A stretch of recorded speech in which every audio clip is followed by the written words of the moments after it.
ಈ ವಿಡಿಯೋ ಪಾಠದಲ್ಲಿ ನಾವು 10ನೇ ತರಗತಿಯ 12ನೆಯ ಗದ್ಯ ಪಾಠ ರೋಬೋಟ್ ಈ ಒಂದು ಪಾಠವನ್ನು ತಿಳಿಯುವ ಒಂದು ಪ್ರಯತ್ನವನ್ನು ಮಾಡೋಣಂತೆ. ಡಾಕ್ಟರ್ ಪ್ರದೀಪ್ ಮುಖೋಪಾಧ್ಯಾಯ್ ಈ ಪಾಠದ ಲೇಖಕರು. ಇವರ ಕಾವ್ಯನಾಮ ಆಲೋಕ್ ಅಂತ. ಇಲ್ಲಿ ಲೇಖಕರ ಪರಿಚಯವನ್ನು ಕೊಟ್ಟಿಲ್ಲ. ಪರೀಕ್ಷೆ ದೃಷ್ಟಿಯಿಂದ ಕೂಡ ಅದು ಅಷ್ಟು ಮುಖ್ಯ ಅಲ್ಲ. ನಮಗೇನು ಗೊತ್ತಿರಬೇಕು, ಈ ಪಾಠದ ಲೇಖಕರು ಪ್ರದೀಪ್ ಮುಖೋಪಾಧ್ಯಾಯ ಅಂತಕ್ಕಂಥ ಗೊತ್ತಿರಬೇಕು, ಮತ್ತು ಅವರ ಕಾವ್ಯನಾಮ ಏನು ಆಲೋಕ್ ಅಂತಕ್ಕಂಥದ್ದು ಗೊತ್ತಿರಬೇಕು. ಈ ಪಾಠದ ಉದ್ದೇಶವನ್ನು ಇಲ್ಲಿ ಕೊಟ್ಟಿದ್ದಾರೆ. ಏನು ಕೊಟ್ಟಿದ್ದಾರೆ ಅಂದರೆ, छात्रों को इस पाठ के द्वारा समझाया जाता है कि मशीन कभी भी मनुष्य का स्थान नहीं ले सकता. ಆರ್ಟಿಫಿಷಿಯಲ್ ಇಂಟೆಲಿಜೆನ್ಸ್ ಅಂದರೆ ತಾಂತ್ರಿಕತೆಯಲ್ಲಿ ನಾವು ಸಾಕಷ್ಟು ಕೂಡ ನಾವು ಮುಂದಕ್ಕೆ ಹೋಗ್ತಾ ಇದ್ದೀವಿ. ಈಗಾಗಲೇ ಕಂಪ್ಯೂಟರ್ ಮತ್ತು ಇತರ ಸಾಧನಗಳಿಂದಾಗಿ ನಿರುದ್ಯೋಗದ ಸಮಸ್ಯೆ ನಮ್ಮನ್ನು ಕಾಡ್ತಾ ಇದೆ. ಈ ಪಾಠ ಕೂಡ ಅಂಥದ್ದೇ ಸಮಸ್ಯೆನ ಏನು ಮಾಡುತ್ತೆ, ಅಡ್ರೆಸ್ ಮಾಡ್ತಾ ಇದೆ. ಮತ್ತು ಅದೇನು ಹೇಳ್ತಾ ಇದೆ ಅಂದರೆ, ಈ ಮಷಿನ್ಗಳು, ಈ ರೋಬೋಟ್ಗಳು, ಈ ಕಂಪ್ಯೂಟರ್ಗಳು ಇವು ನಮ್ಮನ್ನು ಅಂದರೆ ಮನುಷ್ಯರನ್ನು ಯಾವಾಗಲೂ ರೀಪ್ಲೇಸ್ ಮಾಡೋದಕ್ಕೆ ಸಾಧ್ಯ ಇಲ್ಲ. ನಮ್ಮ ಬದಲಿಗೆ ಇವನ್ನು ಯೋಜನೆ ಮಾಡೋದು ಅಷ್ಟು ಸುಲಭದ ಮಾತಲ್ಲ, ಅದು ಸಾಧು ಕೂಡ ಅಲ್ಲ ಅಂತಕ್ಕಂಥ ಮಾತನ್ನು ಈ ಪಾಠ ಹೇಳ್ತಾ ಇದೆ. ಈ ಪಾಠದ ಉದ್ದೇಶ ಕೂಡ ಮುಖ್ಯವಾಗಿ ಅದೇ. ಅವ್ರ ಮನುಷ್ಯ ಕ ಮಹತ್ವ ಕಭಿ ಕಮ್ ನಹಿ ಹೋ ಸಕ್ತಾ. ಅಂದರೆ ಮನುಷ್ಯನ ಒಂದು ಮಹತ್ವ ಏನಿದೆ, ಏನು ಕೇಂದ್ರ ಬಿಂದು ಏನಾಗಿದ್ದಾನೆ ಇವತ್ತಿನ ಒಂದು ಪರಿಸರದಲ್ಲಿ, ಆತನ ಒಂದು ಮಹತ್ವ ಯಾವತ್ತೂ ಕಡಿಮೆ ಆಗೋದಿಲ್ಲ. ಕಡಿಮೆ ಆಗುತ್ತೆ ಅಂತಕ್ಕಂಥ ಒಂದು ಭಯ ಬೇಡ ಅಂತಕ್ಕಂಥ ಒಂದು ಭರವಸೆಯನ್ನು ಕೂಡ ಈ ಪಾಠ ನಮಗೆ ಕೊಡುತ್ತೆ. ಪಾಠದ ವಿವರಣೆಯತ್ತ ನಾವು ಗಮನ ಹರಿಸೋಣಂತೆ. ವರ್ಷೋं से सक्सेना परिवार में काम कर रहा था ಸಾಧುರಾಮ್. ಸಾಧುರಾಮ್ ಅಂತಕ್ಕಂಥ ವ್ಯಕ್ತಿ ವರ್ಷಗಳಿಂದ, ಎಷ್ಟೋ ಸಾಲುಗಳಿಂದ ಆತ ಸಕ್ಸೇನಾ ಅನ್ನೋ ಕುಟುಂಬದಲ್ಲಿ ಅಲ್ಲಿ ನೌಕರನಾಗಿ ಆತ ಕೆಲಸ ಮಾಡ್ತಾ ಇದ್ದ. ಒಂದು ಸಕ್ಸೇನಾ ಪರಿವಾರ, ಇದು ನಾವು ನೆನ್ಪಿಟ್ಕೋಬೇಕು.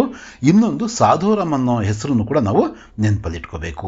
ಅಚಾನಕ್ ಏಕ್ ದಿನ್ ಚಲ್ತಿ ಬಸ್ ಸೆ ಗಿರ್ಕರ್ ಉಸೆ ಖತರ್ನಾಕ್ ಚೋಟ್ ಆ ಗಯಿ. ಇದ್ದಕ್ಕಿದ್ದ ಹಾಗೆ ಆತ ಅಂದರೆ ಈ ಅಪಘಾತಗಳು, ಅವಘಡಗಳು, ದುರಂತಗಳು ಇವು ಅಕಸ್ಮಾತಾಗಿ ಸಂಭವಿಸೋದು. ಆತ ಬಸ್ಸಿಂದ ಬಿದ್ದು, ಯಾರು ಆ ನೌಕರ ಸಾಧುರಾಮ್, ಏನು ತರಕಾರಿಗೆ ಹೋಗಿದ್ನೋ, ಏನು ದಿನಸಿ ತರಕ್ಕೆ ಹೋಗಿದ್ನೋ ಗೊತ್ತಿಲ್ಲ, ಒಟ್ಟು ಆತ ಬಸ್ಸಿಂದ ಬಿದ್ದು ತುಂಬ ಖತರ್ನಾಕ್ ಚೋಟ್ ಅಂದರೆ ಭಯಾನಕ ಗಾಯಗಳಾಗಿದ್ವು, ಗಂಭೀರ ಗಾಯಾಳುವಾಗಿ ಆತ ಆಸ್ಪತ್ರೆ ಸೇರಿದ್ದ. ಉಸೆ ಆಸ್ಪತಾಲ್ ಮೇ ಭರ್ತಿ ಕರಾನಾ ಪಡ. ಹೀಗಾಗಿ ಆತನಿಗೆ ಮೊದಲು ಹೇಳ್ದಂಗೆ ಆಸ್ಪತ್ರೆಯಲ್ಲಿ ಸೇರಿಸಬೇಕಾಗಿ ಬಂತು. ಸಕ್ಸೇನಾ ಪರಿವಾರ್ ಬಡಾ ಥಾ. ಅವರದು ಒಬ್ಬ ನೌಕರನ್ನು ಇಟ್ಕೊಂಡಿದ್ದಾರೆ ಅಂತಂದರೆ ದೊಡ್ಡ ಪರಿವಾರ ಹಾಗೂ ಶ್ರೀಮಂತ ಪರಿವಾರ ಅಂತೇಳ್ಬಿಟ್ಟು ನಾವೊಂದು ಅಂದಾಜನ್ನು ಮಾಡಬಹುದು. बेटे बेटियों नाती पोतों से घर में हमेशा रौनक और चहल पहल बनी रहती थी. ಅಂದರೆ ಈ ಮನೆಯಲ್ಲಿ ಮಕ್ಕಳಿದ್ರು, ಯಾರು ಸಕ್ಸೇನಾ ಅವರ ಮಕ್ಕಳಿದ್ರು. ನಾತಿ ಪೋತು ಅಂದರೆ ಸಕ್ಸೇನಾ ಅವರಿಗೆ ವಯಸ್ಸಾಗಿರೋದ್ರಿಂದ ಅವರಿಗೆ ಮೊಮ್ಮಕ್ಕಳು ಕೂಡ ಇದ್ರು. ತುಂಬ ಕುಟುಂಬ ಅದು. ಹಾಗಾಗಿ ಮನೆಯಲ್ಲಿ ಯಾವಾಗಲೂ ಕೂಡ ಆ ಗಲಾಟೆ ಗದ್ದಲ, ಚಹಲ್ ಪಹಲ್ ಅಂದರೆ ಓಡಾಟ ತಿರುಗಾಟ, ಒಂಥರ ತುಂಬ ಮನೆಯ ಒಂದು ಏನು ವೈಭವ ಇರುತ್ತೋ ಆ ವೈಭವ ಅವ್ರ ಮನೆಯಲ್ಲೂ ಕೂಡ ಇತ್ತು. ಸಾಧುರಾಮ್ ಕೆ ಆಸ್ಪತ್ರೆ ಪಹುಂಚ್ ಜಾನೆ ಸೆ ಸಭಿ ಕಿ ತಕ್ಲೀಫೆ ಬಡ್ ಗಯಿ. ಇವರೆಲ್ಲ ಕೂಡ ಹೇಗೋ ಡೈರೆಕ್ಟ್ ಆಗೋ ಇಂಡೈರೆಕ್ಟ್ ಆಗೋ ಸಾಧುರಾಮ್ ಮೇಲೆ ಅಂದರೆ ತಮ್ಮ ನೌಕರನ ಮೇಲೆ ಹೆಚ್ಚು ಅವಲಂಬಿತರಾಗಿದ್ದರು. ಆತ ಹೀಗೆ ಗಾಯಾಳುವಾಗಿ ಆಸ್ಪತ್ರೆ ಸೇರಿರೋದ್ರಿಂದ ಅವರಿಗೆ ಸಹಜವಾಗಿಯೇ ಒಂದು ಸ್ವಲ್ಪ ಕಷ್ಟಗಳಾದವು. ತಕ್ಲೀಫ್ ಅಂದರೆ ಕಷ್ಟ. ಧೀರಜ್ ಸಕ್ಸೇನಾ ಸೆ ಪರಿವಾರ ವಾಲೋಂ ಕಾ ಯಹ ದುಃಖ ನಹಿ ದೇಖಾ ಗಯಾ. ಮನೆಯ ಯಜಮಾನ ಸಕ್ಸೇನಾ, ಅವರ ಪೂರ್ತಿ ಹೆಸರನ್ನು ಇಲ್ಲಿ ಕೊಟ್ಟಿದ್ದಾರೆ. ಏನಂತ? ಧೀರಜ್ ಸಕ್ಸೇನಾ ಅಂತ. ಧೀರಜ್ ಸಕ್ಸೇನಾ ಅವ್ರಿಗೆ ತಮ್ಮ ಕುಟುಂಬದ ಈ ಕಷ್ಟವನ್ನು, ಈ ಏನು ತಾಪತ್ರಯಕ್ಕೆ ಈಡಾಗಿದ್ದರಲ್ವ, ಅವರು ಸಾಧುರಾಮ್ ಆಸ್ಪತ್ರೆಗೆ ಸೇರಿರೋದ್ರಿಂದ ಎಲ್ಲ ಕೆಲಸಗಳು, ತಮ್ಮ ಕೆಲಸಗಳನ್ನ ತಾವೇ ಮಾಡ್ಕೋಬೇಕಾದಂಥ ಅನಿವಾರ್ಯತೆ ಇತ್ತು. ನೋಡ್ರಿ, ಶ್ರೀಮಂತ ಕುಟುಂಬಗಳಲ್ಲಿ ತಮ್ಮ ಕೆಲಸ ತಾವೇ ಮಾಡ್ಕೊಳ್ಳೋದು ಕೂಡ ಎಷ್ಟು ಕಷ್ಟ ಅಂತ. ಮನುಷ್ಯ ಹೇಗೆ ಇನ್ನೊಬ್ಬರ ಮೇಲೆ, ವಸ್ತುಗಳ ಮೇಲೆ ಹೇಗೆ ಡಿಪೆಂಡೆನ್ಸ್ ನಮ್ಮದು ಜಾಸ್ತಿ ಆಗ್ತಾ ಇದೆ ಅಂತಕ್ಕಂಥದ್ದು ಇಲ್ಲಿ ಸೂಕ್ಷ್ಮವಾಗಿ ಲೇಖಕರಾದಂತಹ ಮುಖೋಪಾಧ್ಯಾಯ ಅವರು, ಪ್ರದೀಪ್ ಮುಖೋಪಾಧ್ಯಾಯ ಅವರು ಅಂದರೆ ಆಲೋಕ್ ಅವರು ನಮಗೆ ಹೇಳಿದ್ದಾರೆ. ತभी परिवार के ಮುಖಿಯಾ ಕೆ ನಾತೆ ಉನ್ಹೋನೆ ಕೋಯಿ ಫೈಸ್ಲಾ ಲಿಯಾ. ಅವರಿಗೆ ಈ ಕಷ್ಟವನ್ನು ಅವರು ನೋಡೋಕ್ಕಾಗಲಿಲ್ಲ, ಮನೆ ಯಜಮಾನನಾಗಿ ಸಕ್ಸೇನಾ ಅವರಿಗೆ, ಧೀರಜ್ ಸಕ್ಸೇನಾ ಅವರಿಗೆ. ಹಾಗಾಗಿ ಅವ್ರು ಏನು ಮಾಡ್ತಾರೆ, ಎಲ್ಲ ಮುಖ್ಯಸ್ಥರು ಮಾಡೋಂಥ ಕೆಲಸನೇ ಅವರು ಒಂದು ಫೈಸ್ಲಾ ಅಂದರೆ ಒಂದು ನಿರ್ಧಾರವನ್ನು ಮಾಡಿದ್ರು. ಫೈಸ್ಲಾ ಅಂದರೆ ನಿರ್ಧಾರ, ತೀರ್ಮಾನವನ್ನು ಅವರು ಮಾಡಿದ್ರು. ಇಸ್ ಫೈಸ್ಲೆ ಕೆ ತಹತ್ ಅಗ್ಲೆ ರೋಜ್ ವೇ रोबोटोनिक्स कॉरपोरेशन के कार्यालय पहुंचे. ಏನು ತೀರ್ಮಾನ ಮಾಡಿದ್ರು ನಮಗೆ ಇದರ ಉಲ್ಲೇಖ ಇಲ್ಲಿಲ್ಲ. ಈಗ ಮುಂದೆ ನಮಗೆ ಗೊತ್ತಾಗುತ್ತೆ.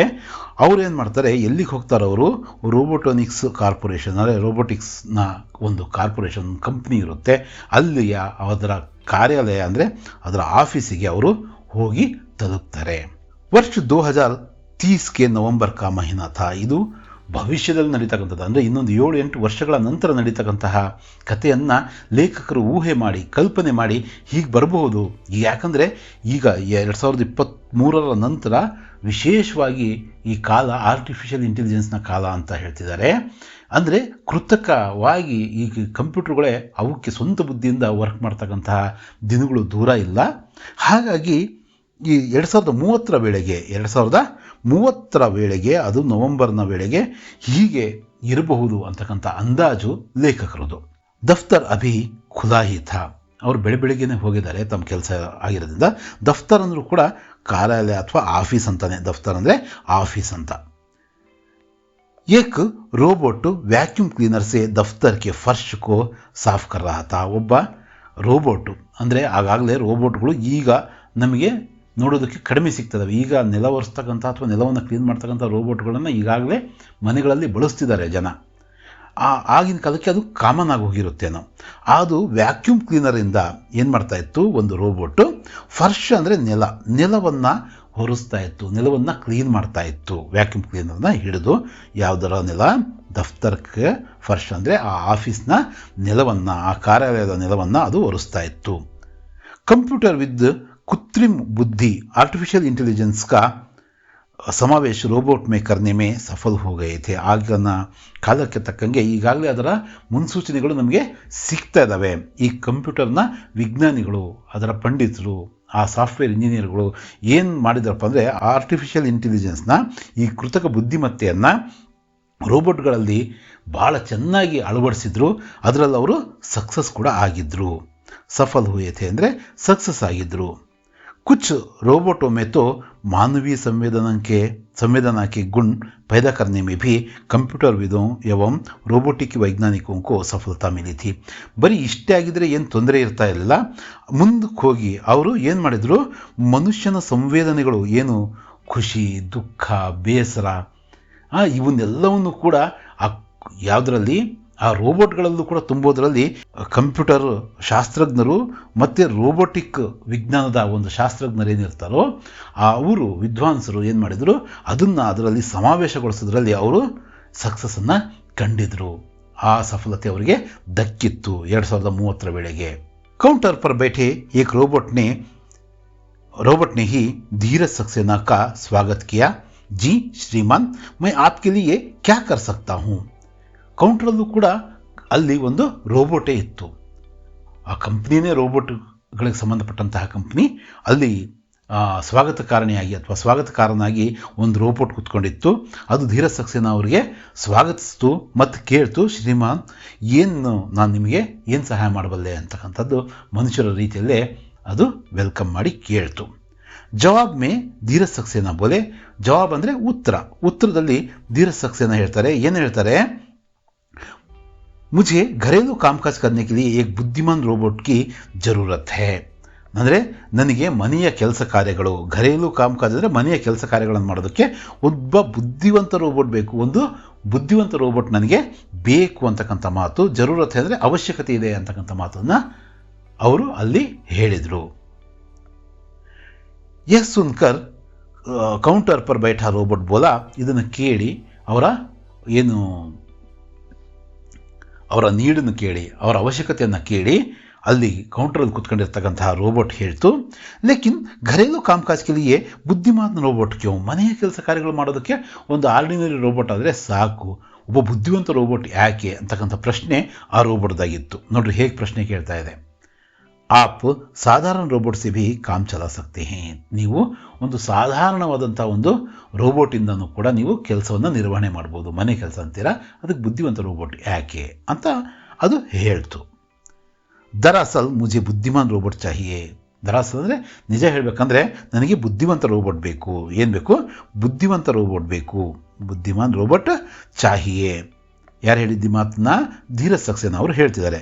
मेरे नाती पोतों को होमवर्क कराने के लिए एवं वर्ड प्रोसेसर पर मेरा काम संभालने के लिए भी ಅವರು ಮಲ್ಟಿಪಲ್ ಟಾಸ್ಕನ್ನು ಮಾಡಿಸ್ಕೊಳ್ಳೋದಕ್ಕೆ ಒಂದು ಉದ್ದೇಶದಿಂದ ಆ ರೋಬೋಟ್ನ ತಗೊಳ್ತಿದ್ದಾರೆ. ಮನೆ ಕೆಲಸ ಕಾರ್ಯಗಳಂತೂ ರೋಬೋಟ್ ಮಾಡೇ ಮಾಡುತ್ತೆ, ಜೊತೆಗೆ ತನ್ನ ಮೊಮ್ಮಕ್ಕಳ ಹೋಮ್ವರ್ಕನ್ನ ಮಾಡಿಸೋದಕ್ಕೋಸ್ಕರ, ಗೃಹ ಕಾರ್ಯ ಅಂದರೆ ಹೋಮ್ವರ್ಕ್ನ ಮಾಡಿಸೋದಕ್ಕೋಸ್ಕರ, ಮತ್ತು ವರ್ಡ್ ಪ್ರೊಸೆಸರಲ್ಲಿ ಇವರ ಏನು ಆಫೀಸ್ ಕೆಲಸಗಳಿರ್ತಾವಲ್ಲ, ಇವರ ವೈಯಕ್ತಿಕ ಕೆಲಸಗಳು, ಬಿಸ್ನೆಸ್ನ ಕೆಲಸಗಳು, ಇವನ್ನು ಕೂಡ ಮಾಡಿಸೋದಕ್ಕೋಸ್ಕರ ಅವರು ಇವೆಲ್ಲ ಕೆಲಸಗಳಿಗೆ ಒಂದೇ ರೋಬೋಟ್ನ ಇಲ್ಲಿ ಬಾಡಿಗೆಗಾಗಿ ಪಡೆಯೋದಕ್ಕೆ ಬಂದಿದ್ದಾರೆ. ಅವರು ತಮ್ಮ ಉದ್ದೇಶವನ್ನು ಇಲ್ಲಿ ಸ್ಪಷ್ಟಪಡಿಸಿದರು. ठीक है, जैसी आपकी मर्जी. जब आप ज़्यादा कीमत चुकाकर बुद्धिमान रोबोट की सेवाएं लेने के लिए तैयार ही हैं तो हमें भला क्या एतराज़ हो सकता है. ಆಗ ಆ ಸ್ವಾಗತಕ್ಕೆ ಕುತ್ಕೊಂಡಿರ್ತಕ್ಕಂಥ ಆ ರೋಬೋಟು धीरज सक्सेना ಅವರು ಕುರಿತು ಹೇಳುತ್ತೆ, ಸರಿ ಸರಿ, ನಿಮ್ಮ ಏನು ನೀಡಿದೆಯೋ ಅದು ನಿಮಗೆ, ನೀವು ಹೆಚ್ಚಿನ ಖರ್ಚನ್ನು ವಹಿಸಿಕೊಂಡು, ನೀವು ಹೆಚ್ಚಿನ ಬಾಡಿಗೆಯನ್ನು ಕೊಟ್ಟು ಇದು ಬುದ್ಧಿವಂತ ರೋಬೋಟ್ನ ಸೇವೆಗಳನ್ನು ಪಡೆಯೋದಕ್ಕೆ ನೀವು ಸಿದ್ಧರಾಗಿದ್ದರೆ ನಮಗೇನು ತೊಂದರೆ, ಎತ್ತರಾಜ್ ಅಂದರೆ ನಮಗೇನು ಅದರ ಬಗ್ಗೆ ಯಾವ ಒಂದು ಅಭ್ಯಂತರ ಇಲ್ಲ, ಎತ್ತರಾಜ್ ಅಂದರೆ ಅಭ್ಯಂತರ ಏನು ಇಲ್ಲ ಅಂತಕ್ಕಂಥ ಮಾತನ್ನು ಆ ರೋಬೋಟು ಮನುಷ್ಯನ ರೀತಿಯಲ್ಲೇ ಹೇಳ್ತು. धीरज सक्सेना को यह रोबोट बहुत ही व्यवहार कुशल और चालाक लगा. ಇವರು ಕೂಡ ವ್ಯವಹಾರಸ್ಥರೇ, धीरज सक्सेना ಅವರು. ಇವರು ಈ ರೋಬೋಟ್ನ ಮಾತುಗಳನ್ನು ಕೇಳಿ ಎಷ್ಟು ವ್ಯವಹಾರ ಕುಶಲತೆಯನ್ನು ಇದು ಪ್ರದರ್ಶಿಸ್ತಾ ಇದೆ, ಎಷ್ಟೊಂದು ಬುದ್ಧಿವಂತ ರೋಬೋಟ್ ಇದು, ಎಷ್ಟೊಂದು ಚಾಲಾಕ್ ಅಥವಾ ವ್ಯವಹಾರ ಕುಶಲತೆ ಮತ್ತು ಆ ಚಾಲಾಕಿತನವನ್ನು ನೋಡಿಬಿಟ್ಟು ಅವರು ತಿಳ್ಕೊಂಡ್ರು, ಈ ರೋಬೋಟ್ನ ಬಗ್ಗೆನೂ ಕೂಡ ಅವರು ತಿಳ್ಕೊಂಡ್ರು. ಸಚ್ಮುಚ್ಚಿ ಗ್ರಾಹಕಿ ನಬ್ಜ್ ಪಕಡ್ನೆ ಕಿ ಕಲಾ ಮೇ ಯಹ್ ಪಾರಂಗತ್ ಲಗ್ತಾ ಹೈ.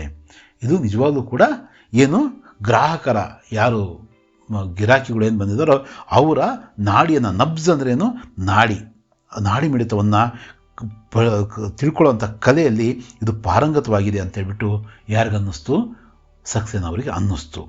उस दिन दोपहर को ही कंपनी का एक कार्मिक जो एक रोबोट ही था सक्सेना परिवार में काम करने के लिए रोबोनिल को छोड़ गया. ಅವತ್ತಿನ ಮಧ್ಯಾಹ್ನನೇ ಒಂದು ಒಬ್ಬ ಕಾರ್ಮಿಕ ಅಂದರೆ ಆ ಕಂಪ್ನಿಯ ಕಾರ್ಮಿಕ ಕೆಲಸಗಾರ, ಅದು ಕೂಡ ರೋಬೋಟೇ, ಅದೇನು ಮಾಡ್ತು, ಇನ್ನೊಂದು ರೋಬೋಟ್ನ सक्सेना ಅವ್ರ ಮನೆಗೆ ತಲುಪಿಸ್ತು.